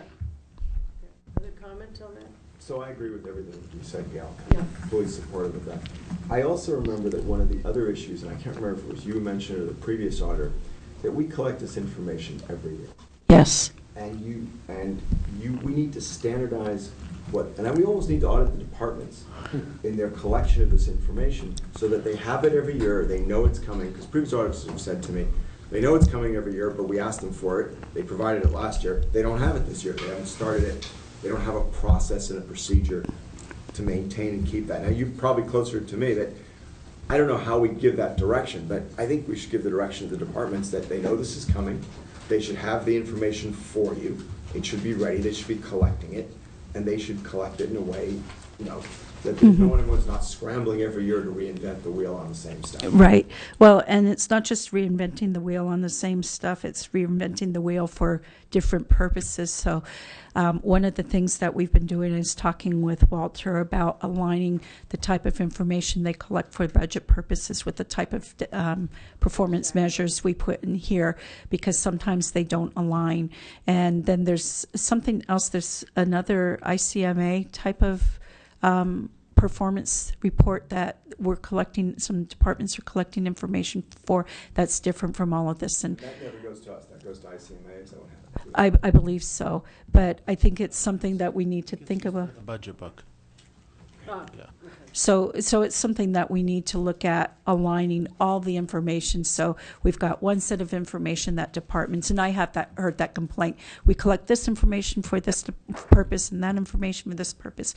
And I think looking at what is really important for each department and having one set of data that they know that this is what they're going to be responsible for. Just a quick comment. The SDA report is unique. Over time, Mm-hmm. only report gives you a 10-year perspective. The data is tied to performance measures, so it's up to the council to utilize those performance measures effectively, but being built on cumulative data. So when you look at the numbers, it's in contrast to a lot of the other audits, which are one-time activity. This one comes back year after year with cumulative impact. So you have to keep that in mind. I think a lot of what you said about being more efficient and effective with the numbers, the data, and the presentation make a lot of sense. But I think the importance of it should be there.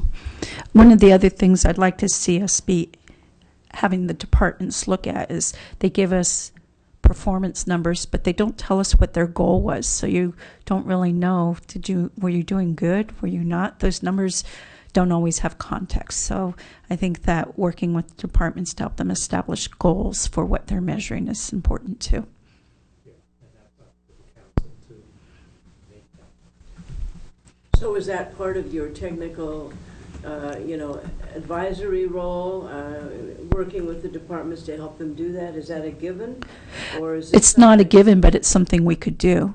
It's something I've mentioned that that I think is important, that you have a target that you're trying to achieve and to know if you met that, because if you aren't achieving it, you want to know why, and then that could also lead us to an audit. Slipped into the work plan here? So is it in some way, or is it already listed? It's not already listed as that. I mean, we have some, we don't really have that. I added the internal controls as a technical advisory type of process, but I didn't add that. How do you think that could be managed? Or considered on the horizon, or something it's not internal controls, but it is it's a measurement issue. It could be training on performance management, performance measurement and management. Yes. Yes, a lot of departments in other agencies have trouble with that. So suggesting adding that to the horizon for something for I think next year. People agree? Yep. I'm ready to move that we recommend the work plan to the council. Second? Comments? Excellent work. I had just a clarification. There was Councilmember Klein wanted some language added to the information technology audit on the, so that would be part of the motion. That would be part of the motion too. The issue that I just raised. Performance Yes. measurement, kind of training. I've got that. Setting goals and things that are measurable. Okay, I think that would be good. Okay, all in favor? Aye. Opposed? 4-0. Very, very good. So, Yeah. Madam Chair and committee members, I'm really apologize about this, but we didn't capture the motion of the Stanford item correctly or accurately. We'd like to capture it correctly.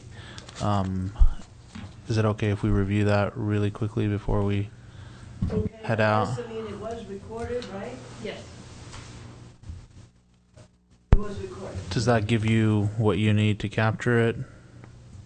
Yeah, I was just, usually I talk to staff and we kind of go over to make sure that we're both on the same. Okay. Okay.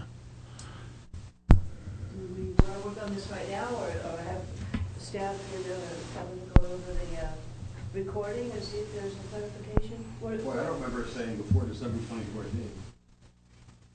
I thought it was before the end of the year. Before the end of the year. It was Jim that added that. He said Yeah. we could have it back. I thought we were so excited that October, November. Well, I think there were two components. Yeah. There was the project safety net, which you needed to get some stuff completed, and that was before the end of the year. Right. And then there was the other stuff which is come before us. Next month. Yeah, that's what we're talking about. Yeah, within 4 to 6. He said it might be 4 to 6 weeks, so we should say. 4 to 6 weeks for October? Yeah. We have one meeting in October, we have 2 in September. I might pull for a second meeting as a backup. We may not need it. I think it's useful to have it as a backup. Okay. And I have now the reform objective. Okay. Well, I won't use this as the motion, but we'll use it as a guide. The issue is, one of the discussion points was community health and safety funds, parameters and definition. Parameters and definition. Definition and parameters or something, either direction, but it's. Yeah, we have all those conversations, but we kind of. Just to help it. Councilmember Klein made a motion, and then Sharp added something, and then Jim took off, and then the conversation kept going, and it was kind of like, okay, we kind of lost track of, were we all still talking about the motion or just having conversations? So I have all of the conversations. Okay. I think it's a list of the various community needs for health and safety in October. Oops. Semicolon. Paragraph. Oh, yeah. Analysis of project safety net before the end of the year. This one, a presentation of different uses of the funds, I think, Certainly different vehicles for it. well, that goes back up in the first paragraph. The one in October. Goes back over. So that, it should be and, this phrase is really should be and Got it. presentation of various uses of long-term workforce in October. And the presentation of different uses of funds. Okay. Now, this, I know that's part of it. The different uses are related to sort of the topical issues of health and safety, but the other issue was establishing an endowment or a shorter, long-term disbursement, so it's That's really. correct. Well, that's what long-term versus short-term, I think, is that. Okay. Correct. So do we want to say disbursement, or is that given? Oh, it's given. Well, all disbursements, one kind or another. Okay. I don't think you need the last phrase at all. This one? Yeah. What do you mean? We haven't even defined it. You're assuming that'll happen in the course of the process? Yeah. Well, we're gonna have a discussion about what that means when we show us. Okay, I got it. Well, I thought there was, part of the discussion was we spent time looking at the principles and process. What are the principles we're going to use for this, and what kind of process do we want to recommend?